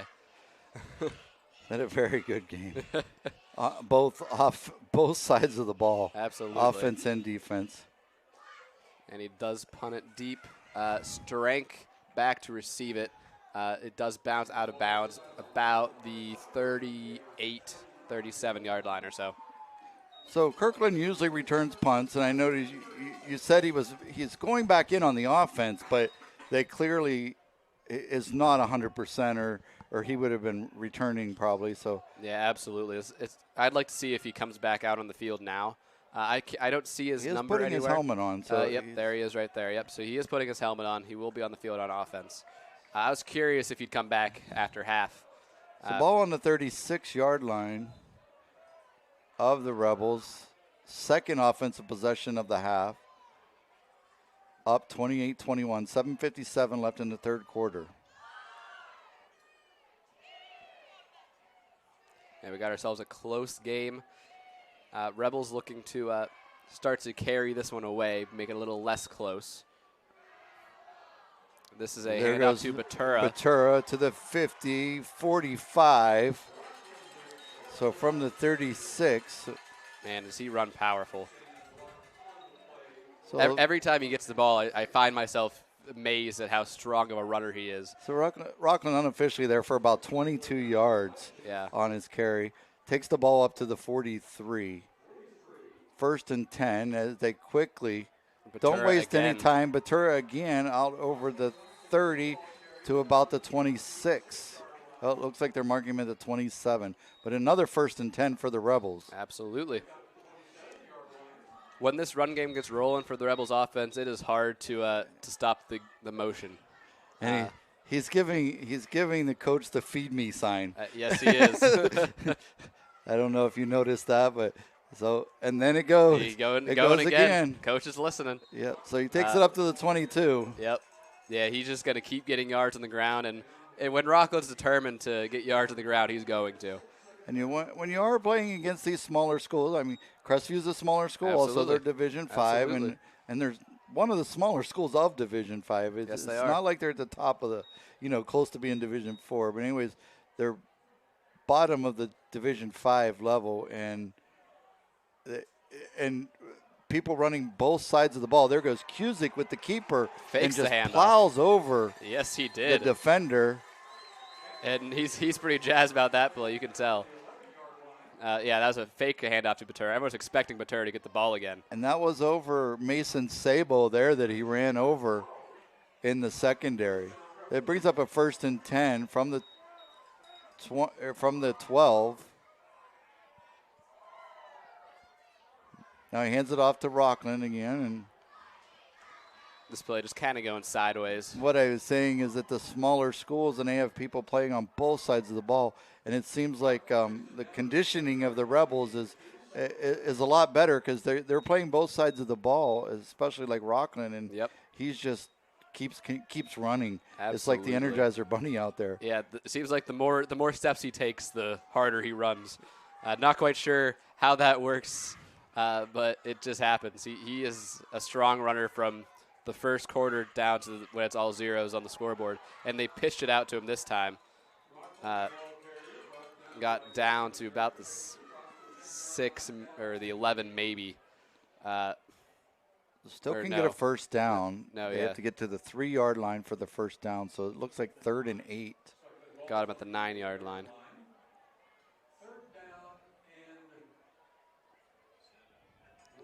They got him right at the 10-yard line, actually. 5 minutes left on the clock. And yeah, Larry, you were exactly right. First down mark is at the 30-yard line. So they still can't get a third down. Cusick looking to an open receiver. Yerke in the end zone. Just off the hands of Jack O'Shaughnessy from the champion Golden Flashes. Yeah, and there was nobody in front of him for a long way. Yeah. Unless somebody was going to catch him from the other side of the field. Yeah. And he's been covering Jack Yerke all night. I'm having a bit of trouble finding him on the sheet. But Jack Yerke, he's 6 foot, 200 pounds. He's not an easy guy to cover.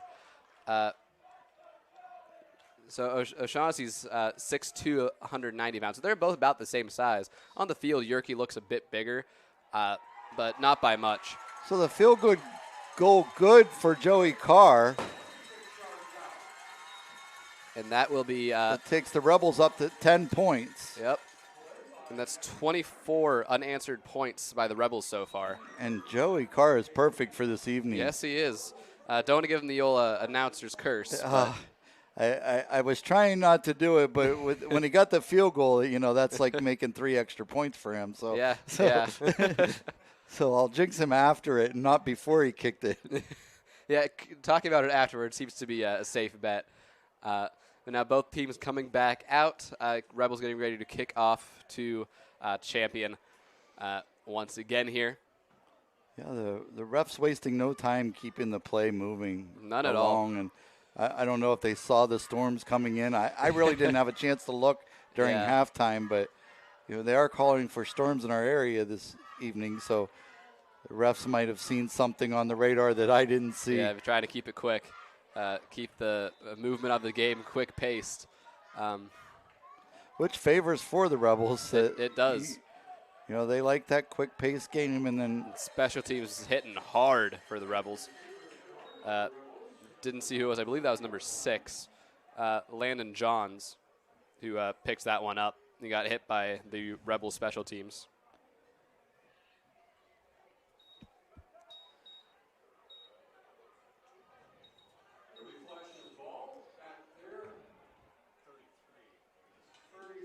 So Flashes with the ball at the 33-yard line of the Rebels. 1st and 10, down 10, 4:50 left in the third quarter.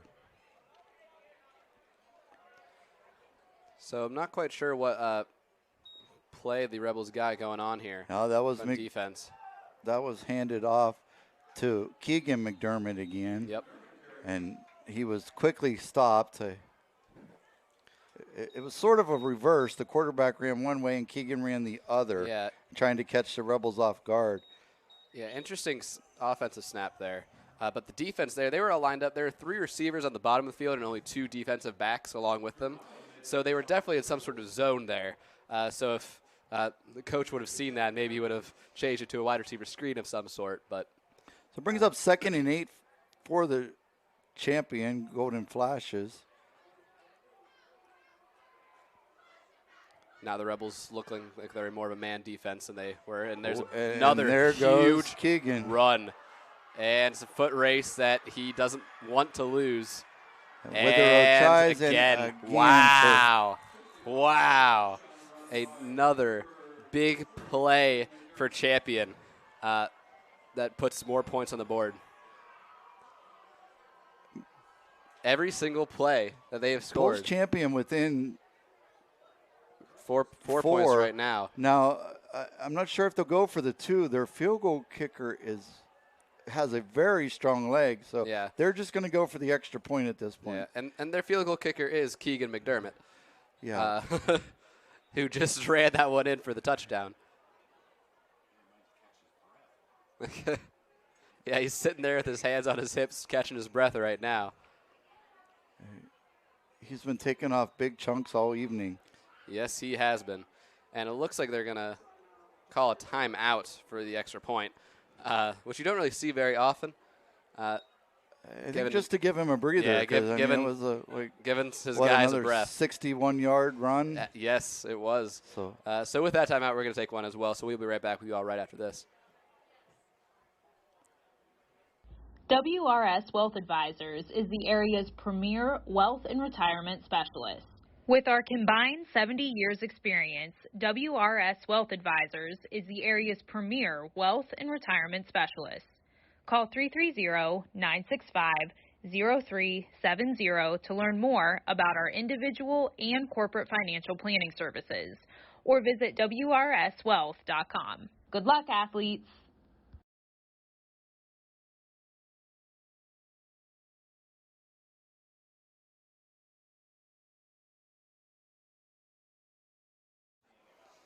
All right, back to the Rebels Stadium where the extra point attempt by Champion is trying to bring it to a 3-point game.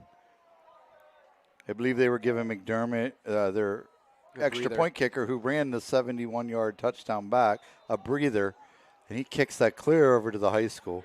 Yeah. Plenty of leg on that, which will take this game up to a 3-point game, 28-31. Now, interesting enough, last season the game was 20-17.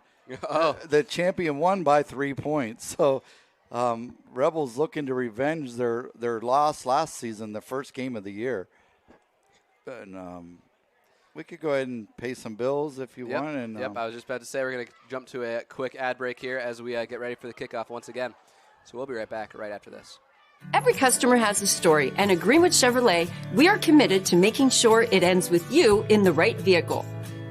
I get to be part of somebody's adventure, whether it's buying a car for the first time, helping them get approved, or finding the perfect car for their budget. I'm proud that people trust me with their finances. They trust me to take care of them, and they trust me with their story. I'm Tracy, and I'm ready to go the extra mile for you, only at Greenwood Chevrolet.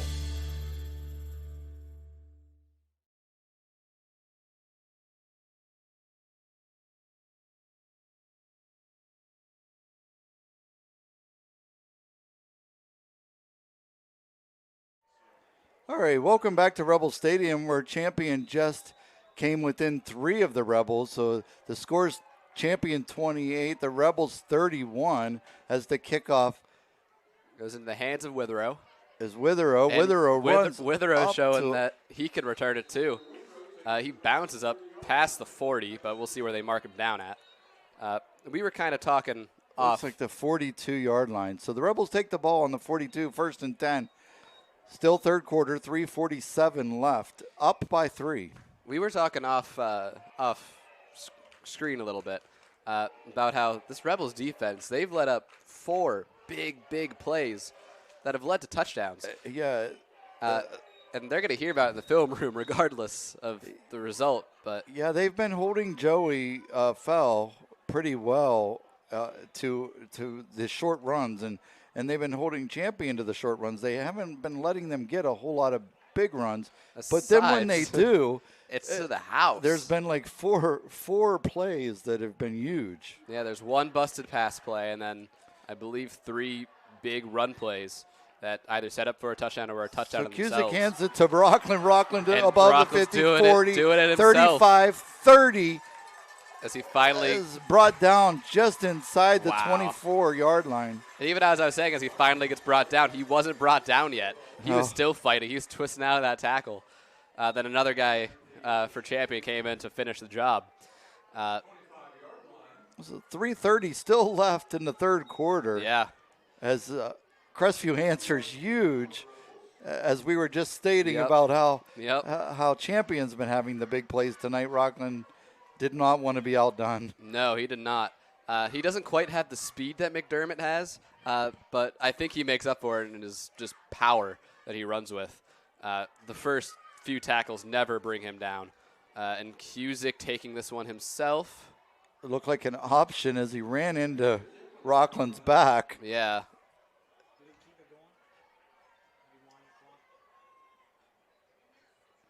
Yeah, I think he got out of bounds there, so that would stop the clock. Second down and 6 from the 25, 22. 2:58 on the clock. He did run out of bounds, so it was stopped. Hands off to Batura. Batura up the middle, shimmies and shakes to about the 12. So it should be plenty enough for the first down. And it is. So Rebels first down. Ball looks to be placed about the 14. So Rebels first down. They can get another one. They can get another first down before they get in the end zone. 2:35 and counting on the clock. Only in the third quarter, though. So Rebels up 31-28. Fakes the handoff Cusick to Batura. Cusick keeps it himself, trying to shed a few. About the 5-yard line. He's trying to show that he can do what Rockland does too, shed a few tackles. Gets close to the first down. They mark him down at the 7-yard line. So Ball at the 7. He needs to get to the 4, so about 2nd down and 3. Yep. This ball's handed off Hands to off to Batura, Batura, who is going to roll his way into the end zone. No, he does just not. short. Just short. So it'll be a 1st and inches. And if I were a betting man, I would bet it'd probably be 3 straight run plays right up the gut.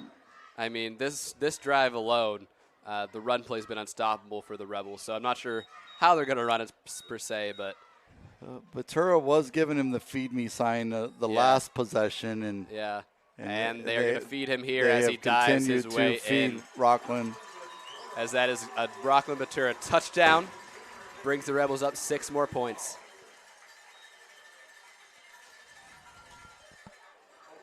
Batura just, once he gets the ball, he just leaped off his feet, diving right underneath the line, finding a gap, pushing his way in for 6.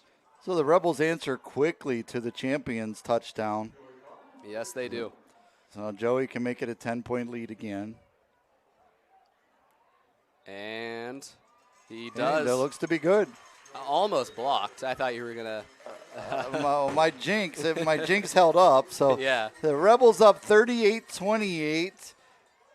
1:27 left in the third quarter, and we'll take a short break here as the teams bring their kickoff and kick return teams on.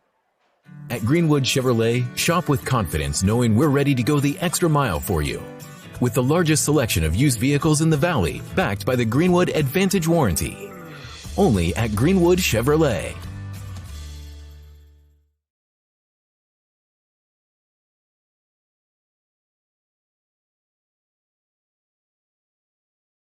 Must read it really slow when they were. Good evening, everybody, and welcome back. I was thought we were off the air, and I looked up, and I was not. So welcome back. There's 1:27 left on the clock.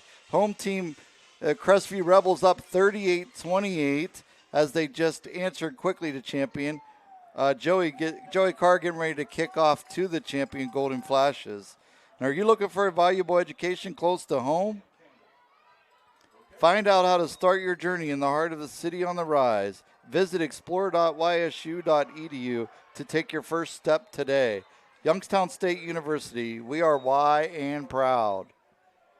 And I didn't quite catch the number of the returner there, but he brought it just past the 40.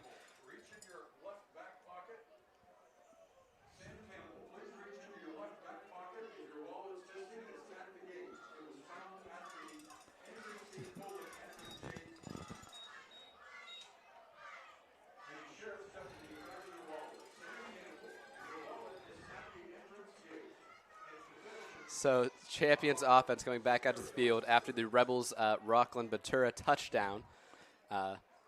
Almost the Rockland Batura drive. There's a few other carries that from Anthony Cusick. But so Joey Fell hands the ball off up the center. That was Keegan McDermott again. Yeah, and we were saying last time Champion had the ball, after they scored the long touchdown, that aside from the 4 huge plays that led to the 4 scores, the Rebels' defense has been holding up solid. They really have. They haven't been giving up many yards. They're keyed up well for the small plays, but somehow getting caught off guard. And yeah, the stat sheet's going to show. Joey Fell does a keeper and gets out over the 42-yard line. Yeah. Or 47-yard line, sorry. So for a Champion first down. Yeah, and And, like, that's a perfect example. I think that's the longest play for Champion aside from those 4 huge plays, which you can't take away from the offense at all. Yeah, they have not had very many first downs this game. I mean, no. They absolutely haven't. I'm sure if you look at the time of possession difference, it would be an absolute crazy difference, but especially about how close of a game this is. And fell. So Dominic fell just. That will be a dodge, Dominic. Yeah, that will be a late hit there. And I believe that was on Daniel Fitzgerald. Yeah, who will be called. And I forgot to mention him when we were talking about the seniors, and now he does something bad. I talk about him. So sorry, Daniel. And he's another senior that they are losing this year. Yeah, he's a big rotational guy. And you get a personal foul on the defense. That's a 15-yard penalty and automatic first down. Yep. For the Golden Flashes. But that is the end of our third quarter, and that'll take us to the fourth quarter. Yep. As the Rebels are up 38-28, but Champion's going to get a big move up there on downs, 15 yards up, as the referees mark it off. Yeah, and as we are doing that, we're going to take a quick break as we change quarters. So we will see you all right after this here shortly. We'll be right back.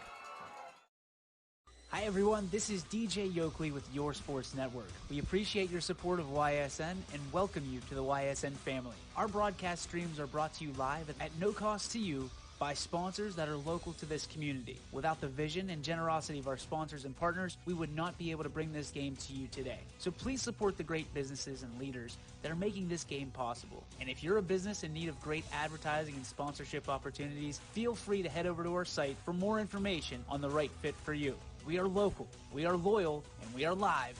We are YSN. Ah, the details. Baird Brothers Fine Hardwoods is one fine ride. Perfect cornering, superb handling, sporty and stylish, power to spare, plus awesome mileage. Yeah, jaw-droppingly. All right, welcome back to Rebel Stadium. Fourth quarter underway as Champion Golden Flashes get the ball and are knocking on the door of the end zone again. And as Max Hawkins brings down Nope, not Nate Max Hawkins. Holt.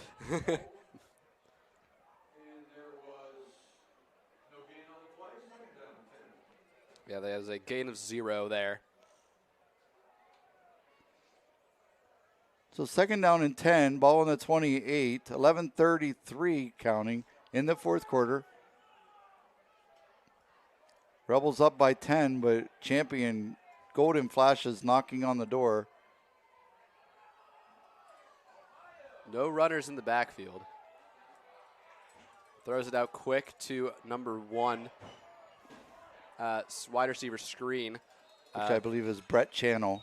Yep. There's a flag on the play.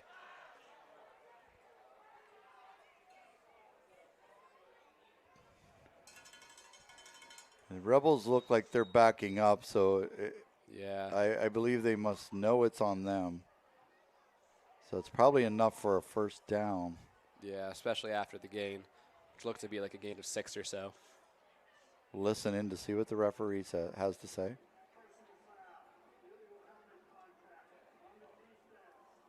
It was an illegal foul, or not an illegal foul, personal foul, and illegal use of the helmet, so it sounds like spearing.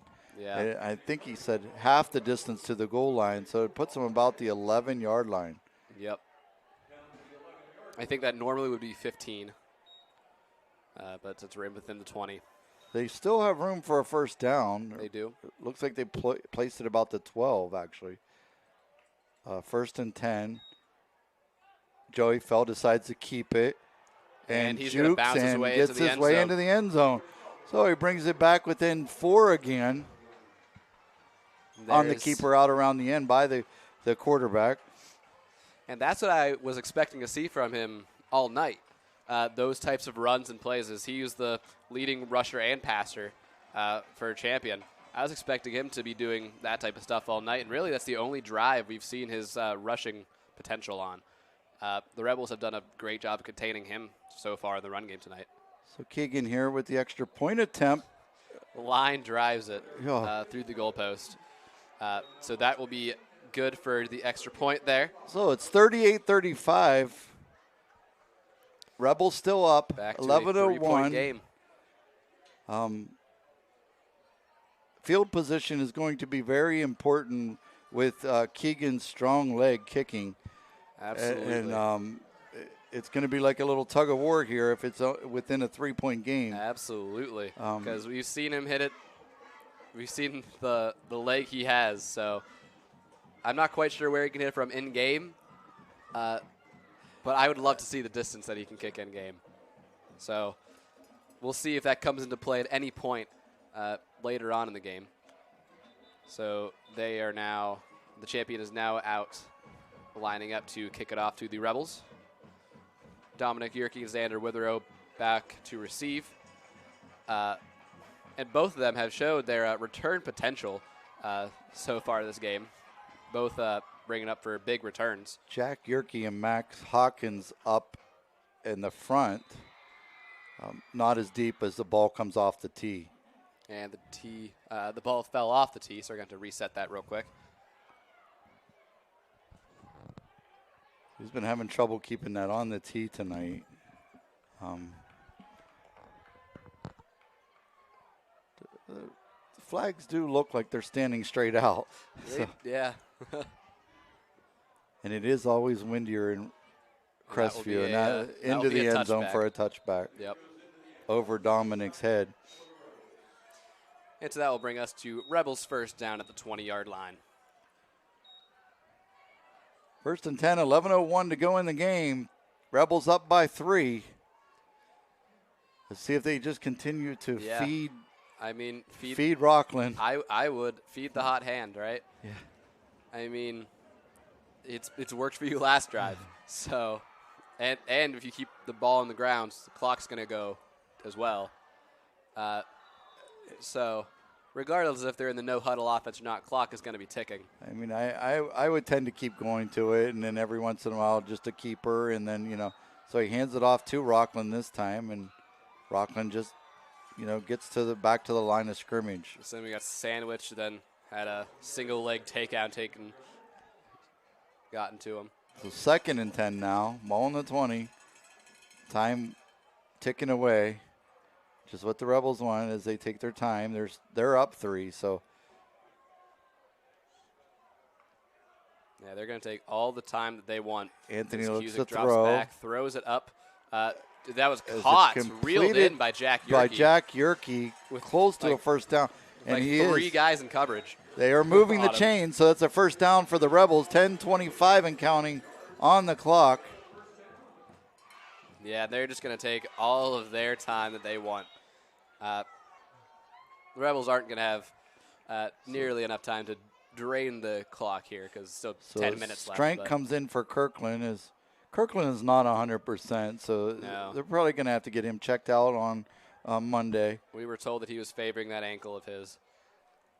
I believe this is right ankle. That was sore to him, but seems okay. With the snap with the fake, and then the handoff to Rockland. Rockland out about the 35. And it seems like the Golden Flashes are pretty keen on the Rebels' game plan here. And, I mean, it wasn't any surprise.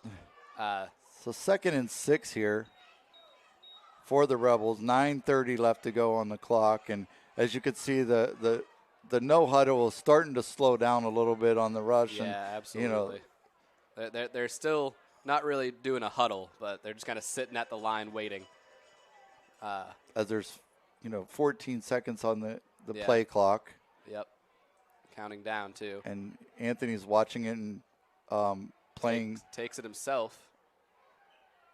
Gets doing time management well.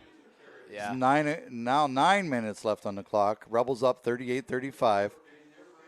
3rd and short. Champion Golden Flashes head to Brookfield next week. They're home against Brookfield next week.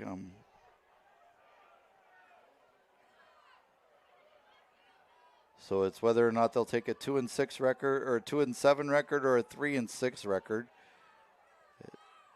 Still plenty of time on the clock with only a 3-point deficit in the leg of Keegan. We haven't seen him attempt a field goal yet, but as Rockland's taken down at the line of scrimmage. Yeah, he got pushed backwards there. Fourth down at the 39. Yeah, so this is where you start to Fourth question and 2. What the Rebels should do here. They are setting out their punt team. Because Rebels have gone for it from that position earlier in the game. They faked one earlier that position in the game with Batura as the punter. So do you try the fake again here and try to get a first down and chew a bit more of the clock, or do you just punt it away and have faith in your defense, which has led up 4 huge plays in one score? Keegan McDermott is the one returning, so. Oh, no, that's not. That's Joey Fell. Yeah. Joey Fell, the quarterback. So I didn't see where the ball went out of bounds. Go out, looks like about the 39-yard line. 7:38 left to go on the clock. Rebels up 38-35, but Champion Golden Flashes come out and get the ball. Yes, they do, and from pretty decent field position. As they're only down 3. You've been talking about the leg of Keegan McDermott for a while now.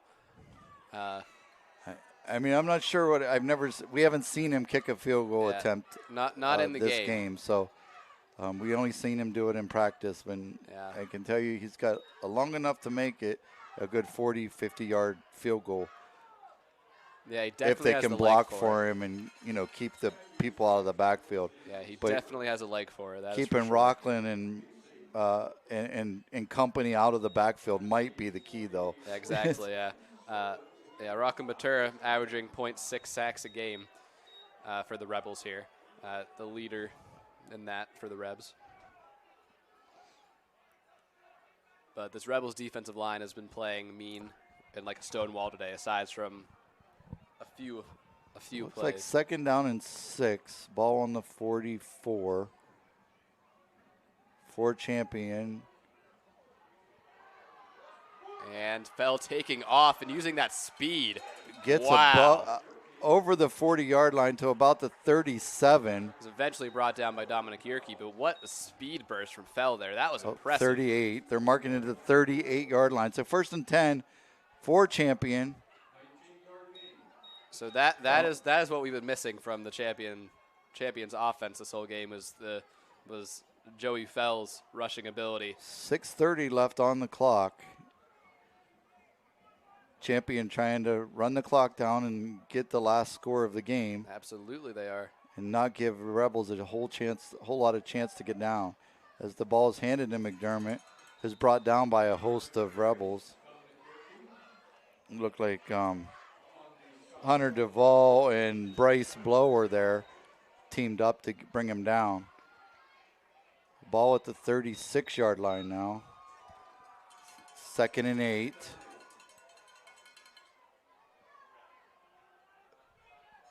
Keegan McDermott, the lone back.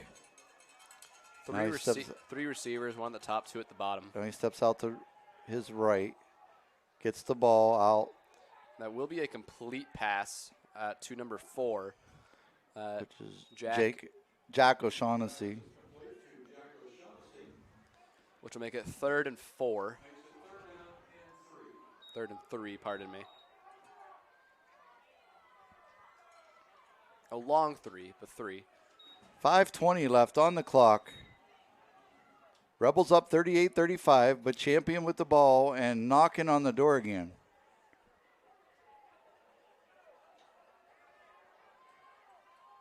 Rebels need to reach down deep and hold Champion to the field goal now. Now he hands it off to number 6, Landon Johns, who went in motion and decided to cut it back. Who got a loss. Yeah, whenever he decided to cut it back, he realized he was face-to-face with about 3 Rebels. So we got 4th and 3, and we'll see if they do bring on the field goal team to tie it up or if they're going to go for it. So 4th and 4 as he did lose one. It looks like they might be bringing on the field goal team. That's what it looks like to be happening. So we're going to see how strong his leg is. And after all. We've been talking about it the whole time. And yeah. So the ball's at the 39-yard line. So that'll make this a 49-yard field goal. 49-yard field goal. And it's got plenty of leg on it. That is and good. It's good. So we got a tie ball game with 4:12 left on the clock.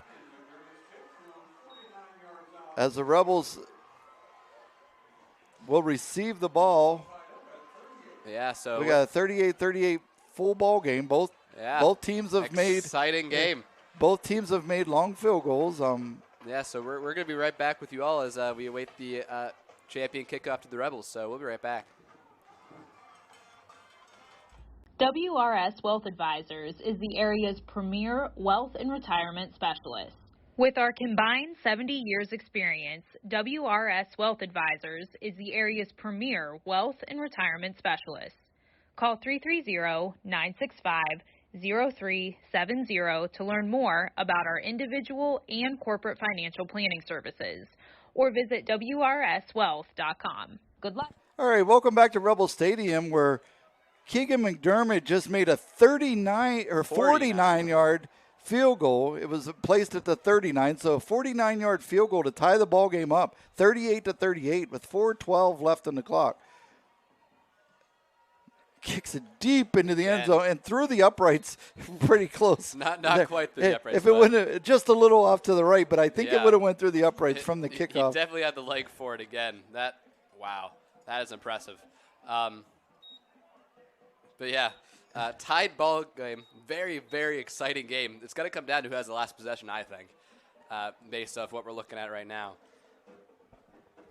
And he's very fast runner, so I mean he's ran off some huge plays this evening too. It's not just kicking. And absolutely, he's an all-around tremendous athlete by the seams of him. So 1st and 10 for the Rebels from their own 20. 4 minutes left on the clock, and all they have to do is get it down the field into the field goal position and territory for themselves. Absolutely. Cusick with the snap. Throws it out to Witherow. Setting up the screen. Shoestring tackle and brought down about the 23-yard line. And if that tackle didn't bring him down, he probably had a good 20 or so yards until he was brought down. So defense did a good job there of getting him down where they could. Looks like they're marking it to 24. I couldn't see because of where the Rebels' home players were standing. So anyways, Cusick with the snap. Hands it to Batura. Batura up the middle, running. Opens up a hole and that jives was not there. To the 31. Rockland Batura for a first down, Rebels. 3:36 left. And here, as the chains are moved. And here the Rebels are going to do exactly what they were doing last drive. They're going to take their time, and they're going to chew the clock. They don't have the lead anymore, but they're going to have the end. They're going to have the lead by the end of the drive as they're playing. And the end of their drive is going to be with 0. Fake handoff to Witherow and to Batura again up the middle to the 35.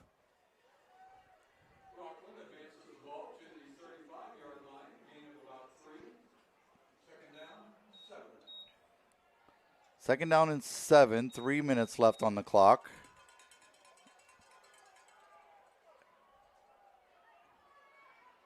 Cusick with the snap in the shotgun. Looks for Yerke. Jack Yerke, that is. And pass is incomplete. Rebels fans wanted a pass interference. They're looking for a flag. No flag is thrown. So it brings down 3rd and 7. 2:40 left on the clock. That is the downfall with passes. Yes, it stops is. The clock. Number 3 walked off the field. Which I believe is Connor McDermott. Yeah. Connor McDermott is. Oh no, it's Keegan McDermott. Yeah, that is Keegan McDermott. I was thinking it looks like 2 maybe Connor, his brother. So Cusick's pass is over the head of Xander Witherow. So 4th and long in your own territory. This is not what the Rebels' game plan was going for the drive. The Rebels bring their punt team on. 2:39 left in the game.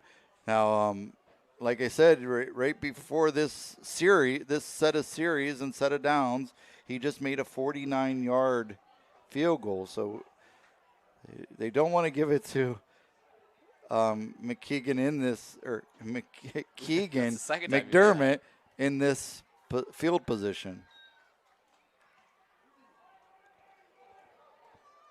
Ventura punts it out of bounds. About the 40-yard line.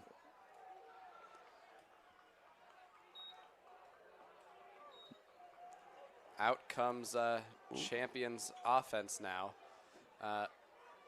He marks it at the 41-yard line. So 2:33 left on the clock. I don't think Connor McDermott's coming on, or Keegan McDermott's heading out in the field.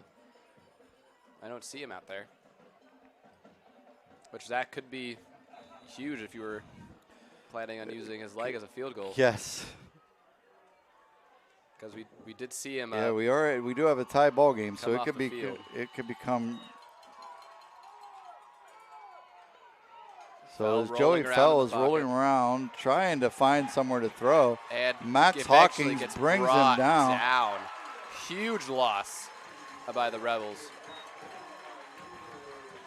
And the Rebels getting excited about that. That was a big loss. Wow.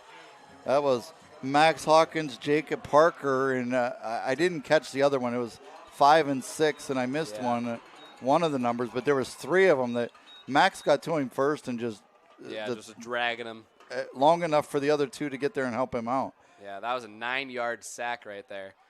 9-yard loss. So it takes them back to the 32-yard line with 1:48 left on the clock.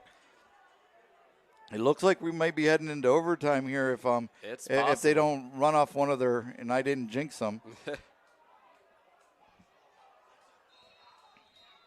So Golden Flashes used their second timeout of the half. Yep. So with their timeout, we're going to take one as well. So we're going to be right back at YSN Live. Back to the action. 1:35 seconds left in the game. So we'll see you all right after this. Your teams work hard and give it all they've got. Well, so does ours, because 21 Sports and YSN give you extra effort when covering local sports. 21 Sports and YSN, winning coverage of our Valley's teams. Planning a project around your home or rental property? Trust the electrical service to the local experts with 62 years of serving the Mahoning Valley. Joe Dickey Electric is your local go-to source for responsive, reliable residential electrical work. From everyday maintenance and repairs to new installations, electrical upgrades, and safety inspections, no job is too big or too small. Call Joe Dickey Electric today, 800-549-3976, or visit DickeyElectric.com. That's DickeyElectric.com. Dealing with Medicare can be confusing and overwhelming. That's why here at Myers Family Insurance, we do our best to give you honest and caring answers to all of your questions. Family, like Medicare, isn't always perfect, but when you put others first, the results can be amazing.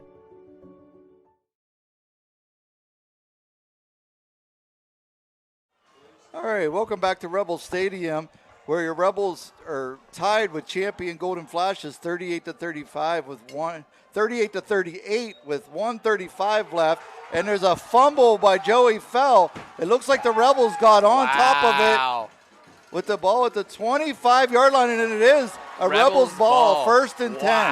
1:30 left on the clock. Absolutely huge play for the Rebels there. We were talking about a half or an overtime, but now the Rebels have the ball within the 30-yard line.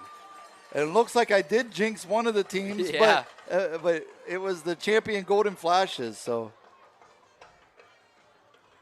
wow, what a turn of events there coming right out of the timeout. And so now let's see what the Rebels have up their sleeve. Yeah, we do see Keegan McDermott come back out on the field for the Golden Flashes, which we were talking. He didn't come back out on the field for the offense in the last possession there. So you got 1:30 left on the clock, 38-38. We're going to see the 2-minute offense by the Rebels and Cusick and how well he runs it. Batura to his right, 3 receivers to his left, 1 at the bottom of the screen, which is Strength.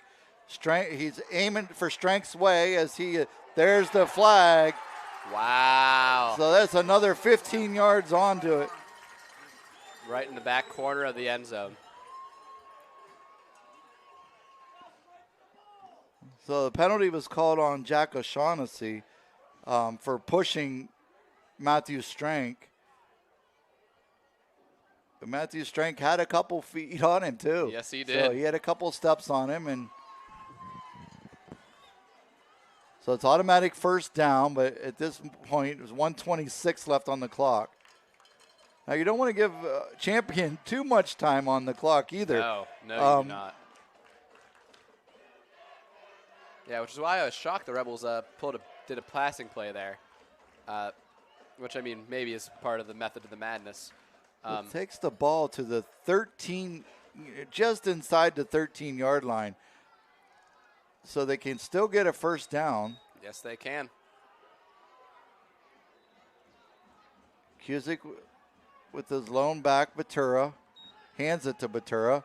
Batura around the end, charges, pushing up, trying to get it to the 10. I think he's right about the 11-yard line. 1 minute 16 left on the clock, 38-38. Yeah, they're just going to try to chew clock as much as they can. The Rebels called a timeout. Maybe not, as the Rebels call a timeout. So with the Rebels timeout, their first timeout used of the half, we're going to take a quick one as well. So we'll see you right after this. News doesn't stop after the sun goes down. Sometimes you just have to hustle to get it. At 21 News, no matter how far it is, no matter what it takes to get there, we're working to bring you the best stories and the freshest content at 11 p.m. with the context and clarity that makes it worth staying up for, no matter what time it is. 21 News at 11 with me, Aaron Simonek, and Derek Steyer. 21 News at 11, news that's worth your time.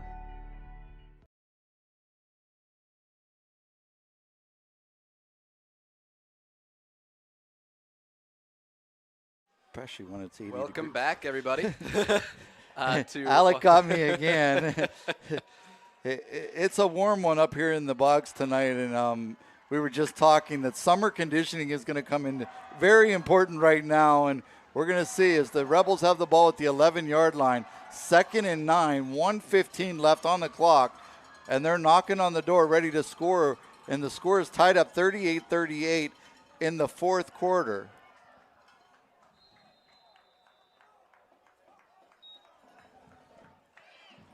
Yeah, only 1 minute 6 seconds left in this game. And counting. So under a minute now. Yeah. The ball is at the 8-yard line. Rebels seem to be in no hurry. It is 3rd and 9. No, the Rebels are looking to get the last play of the game to be a score. Looks like they're going to be happy with attempting a field goal here. Yeah, we see Joey Carr warming up on the sideline, getting hyped up by some of his teammates. Looks like they're calling another timeout. That might be a Champion timeout. Nope, it was a Rebels timeout. Another Rebel timeout. So, again, we're going to be right back here at YSN right after this. Your teams work hard and give it all they've got. Well, so does ours, because 21 Sports and YSN give you extra effort when covering local sports. 21 Sports and YSN, winning coverage of our Valley's teams.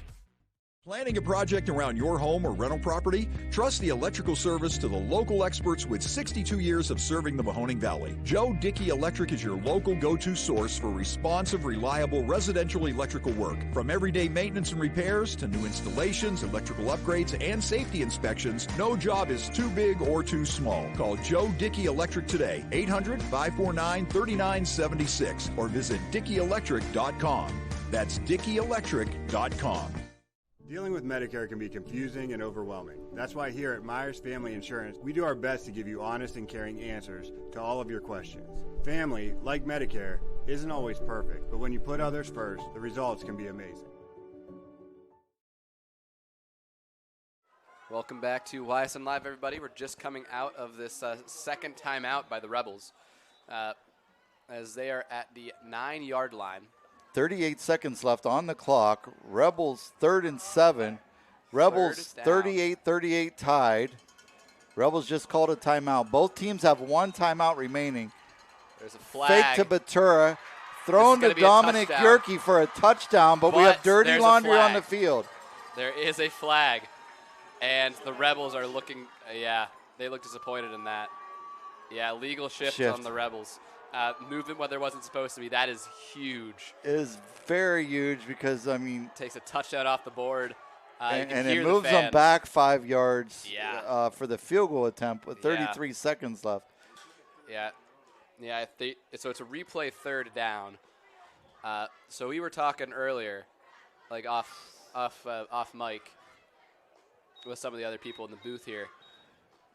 Would you kick the field goal now if there's a bad snap, or? I wouldn't for high school because, I mean, unless you have a Keegan McDermott on your team that has the strength that he does, I'm not sure what Joey's leg strength is like. I haven't really seen him attempt too many long ones this season, and they both they did still have a timeout remaining. But now it's fourth down and 30 seconds left on the clock. That was a pass attempt to Xander Withrow, who. So we're going to see Joey's leg strength that I was just talking about. No pressure. Yeah, this is going to be roughly 35 yards or so, which is definitely makeable. You can hear the stands for the Rebels. 31. So it's going to be a 31-yard field goal for Joey Carr. And you can hear the stands yelling, "Let's go, Joey," at the Rebel Stadium here. As the champion Golden Flashes ice our kicker. They're going to ice them. This is an intense end of the game here. So we either game winner or overtime here. Yeah, they must have heard me say that he hasn't had too many game-winning scenarios this year. They've either been winning by a lot or losing by a lot. There's not been any close. Yeah, this is going to be a close games where we are in field goal position. Yeah, the wind is blowing to the left for Joey Carr and the Rebels. 30 seconds left on the clock. Again, it doesn't mean that the game is over if Joey makes this. There's still plenty of time. The champion Golden Flashes have not taken long with some of their, their absolutely quick scores. So Cade Hancock's to snap the ball. Placer is Matthew Strank. Snaps up, kick is up, and it's no good. No good. I couldn't tell if that was tipped or just low. Looks to be raining now, too. It does. The rain is starting to come down now. And lightning, I think that was. But I didn't see any. If there was, this would be poor timing. Yeah, it was maybe one of those golden flashes. Maybe. But so that's a turnover on downs, tied ball game. From 38-38, 26 seconds left. 19-yard line, 26 seconds. As it is starting to rain, it just must have started to rain as he kicked that because everyone's starting to grab their umbrellas and ponchos in the crowd.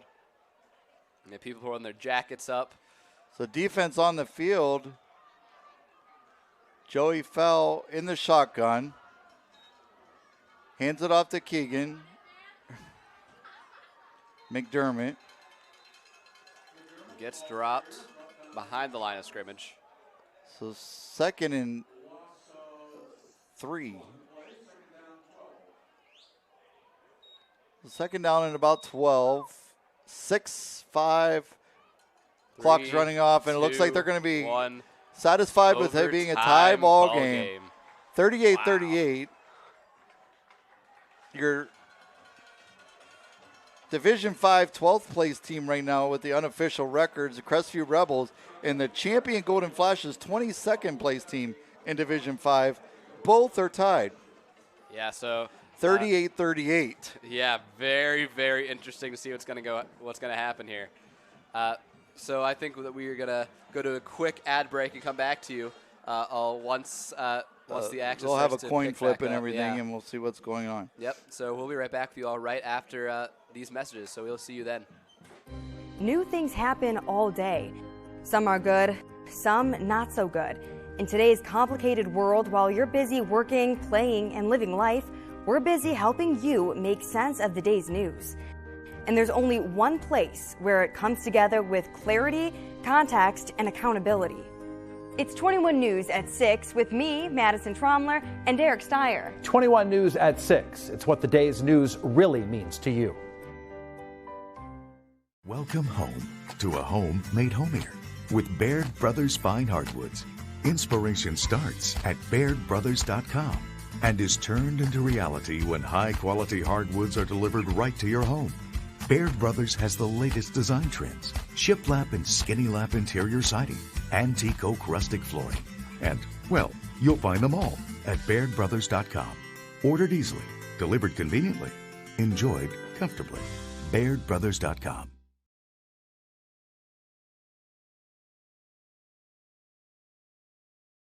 Your teams work hard and give it all they've got. Well, so does ours, because 21 Sports and YSN give you extra effort when covering local sports. 21 Sports and YSN, winning coverage of our Valley's teams.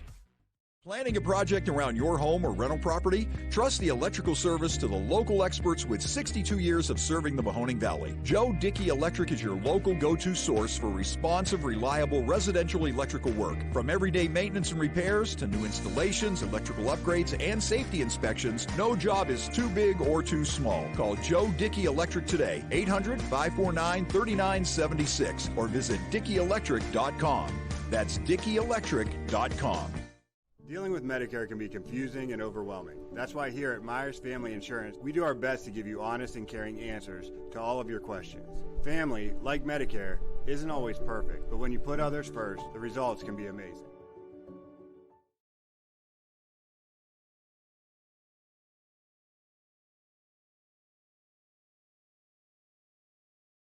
For a great vehicle and a great experience, come to Boardman Mitsubishi today. As always, our full lineup of Mitsubishi models comes with a standard 10-year, 100,000-mile powertrain warranty. Boardman Mitsubishi, your hometown Mitsubishi dealer since 1999.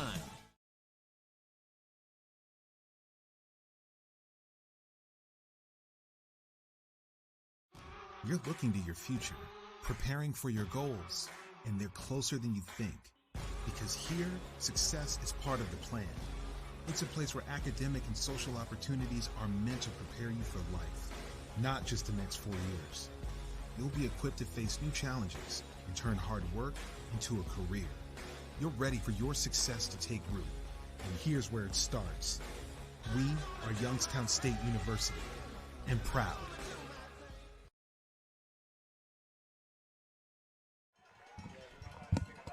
All right, good evening, ladies and gentlemen, and welcome back to Rebel Stadium, where we're just now in overtime.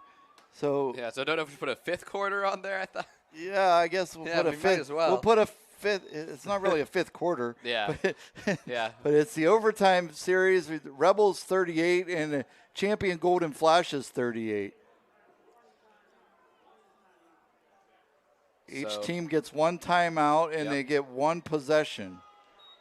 It's where Keegan's leg is going to come very important here. Yeah, this is huge. If they don't get the touchdown. Whereas the Rebels could answer with the touchdown. They're automatically, they get the ball at the 20-yard line. They're already in his field goal range. Yes, they are. He hit one from 39 yards out, 49-yard field goal earlier. It is deep. Two running backs. Joey fell under the center, hands it to Keegan, who runs out around and gets it up to about the 15. Yeah, gets about 5 yards in the play there, yeah, which is a good start for champion here. So 2nd and 5. Looks to be 6. They're marking it. So 2nd and 6. The ball on the 16-yard line. 38-38. And it looks like the rain is settling for the moment. Keegan was stopped about the line of scrimmage. He might have gained a yard. Yeah, the Rebels were lucky. There was didn't quite see who it was in the backfield, because if he wasn't there, there's a big hole waiting for him. They marked him with no yardage gain. Yeah, 3rd and 5. So 3rd and 5.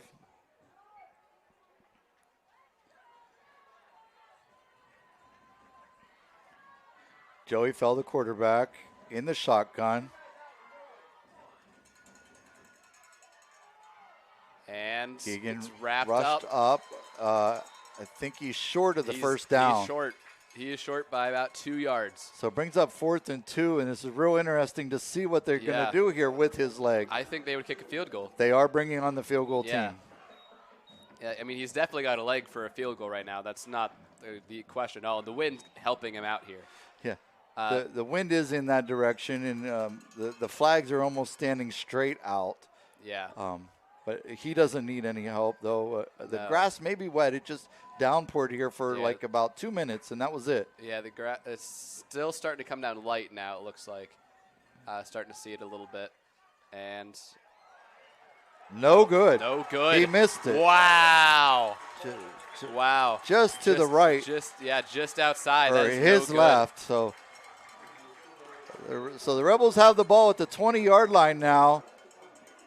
Yeah, Rebels have the ball at the 20-yard line. If they get a score, and they have the possession, and Champion Golden Flashes just failed to score on their overtime attempt. So 38-38, no time on the clock as we're in overtime. The first overtime series. Yeah, and now we see what the Rebels can do here. This Champion missed their field goal, so the Rebels basically get a free chance here. Each team does have one timeout as the Rebels come onto the field. Cusick is from the shotgun. 1st and 10. He's going to have 2 running backs with Dominic Yerke and Brockman Batura in the backfield with him. Hands it off to Yerke. Fake handoff to Batura. He gets dropped even farther. Dominic Yerke gets up close to the 10-yard line. I think that's a first down. He got picked up and was carried for a few of those yards. And he got hit to the ground hard. So, no, he is shy of the first down. Yeah, just shy. So they're marking him about the 11-yard line. It looks like he got the wind knocked out of him. So 2nd and 1. Wow, that was a good opening play there for the Rebels. It is a short one. Yeah. It's maybe half a yard. If you can't put that up on the scoreboard, but scores 38-38. We're in overtime. The Rebels about the 11-yard line. 2nd down and 1. Rebels get any points here, they will walk away with the victory. Handoff. No, fakes the handoff. Anthony keeps it. Rushes ahead for the first down. Yeah, he definitely gets the first down. We'll see what yardage he's at. Now, Rockland has not touched the ball in overtime yet. That's been 2 fakes to him, but they're using him because of what he has done previous in the game. Absolutely. Yeah, he may not have touched it in overtime, but he is having an impact. That is for sure. So Anthony comes to the coach for the play call. Making sure there's no miscommunication there. Runs back to the huddle and tells them what he's doing. Since there's no time other than the play clock, which is at 13. Batura in the backfield, 4 receivers out. Hands it to Batura this time. Batura rushes ahead. It looks to be about the 1-yard line, 2-yard line. Yeah, he's going to be short of the end zone, but. So we got 2nd and goal from about the 3.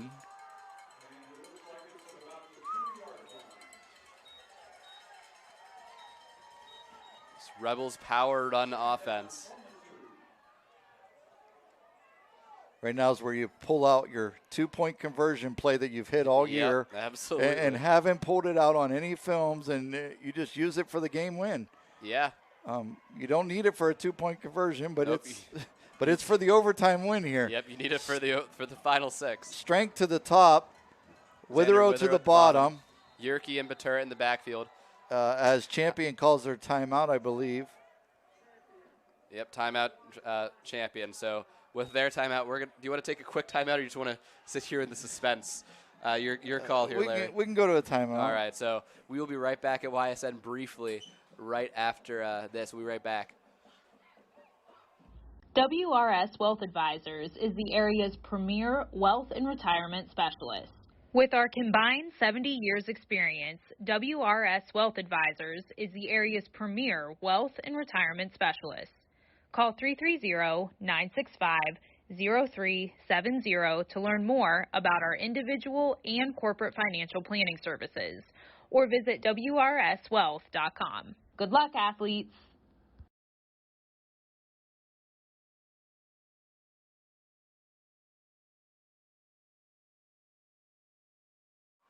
All right, welcome back to Rebel Stadium. We're in overtime where the Crestview Rebels have the ball. 2nd and 2. Champion has already had their possession in overtime. Yes, they have. So they missed the field goal. They're at the 2-yard line, ready to score. They got 3 attempts to do it. 2nd down. Anthony Keeper up the middle. And he dives in for the end zone. The Rebels score. Rebels score. Frisbees all over the place. Touchdown. The cannon goes off. 44-38. Rebels win in overtime against the champion Golden Flashes. What a fantastic game. Anthony Cusick running in. Everyone was expecting Rockland Mater to get the ball there. I definitely was. So it really didn't matter if Keegan would have made the overtime field goal attempt. Yeah, this was an absolutely fantastic game. Yep, that was 44-38. Probably one of the best games I've seen. Absolutely. In 4 or 5 years. It was right down to the moment and overtime, and neither one of them.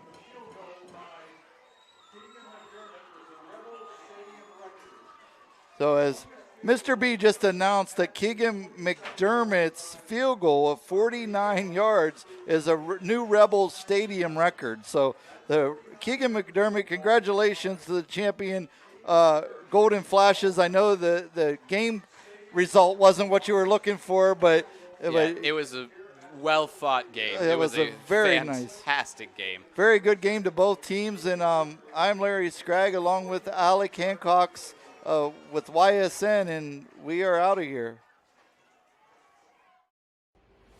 This broadcast stream is copyrighted by Yoakley Scott Corporation, LLC.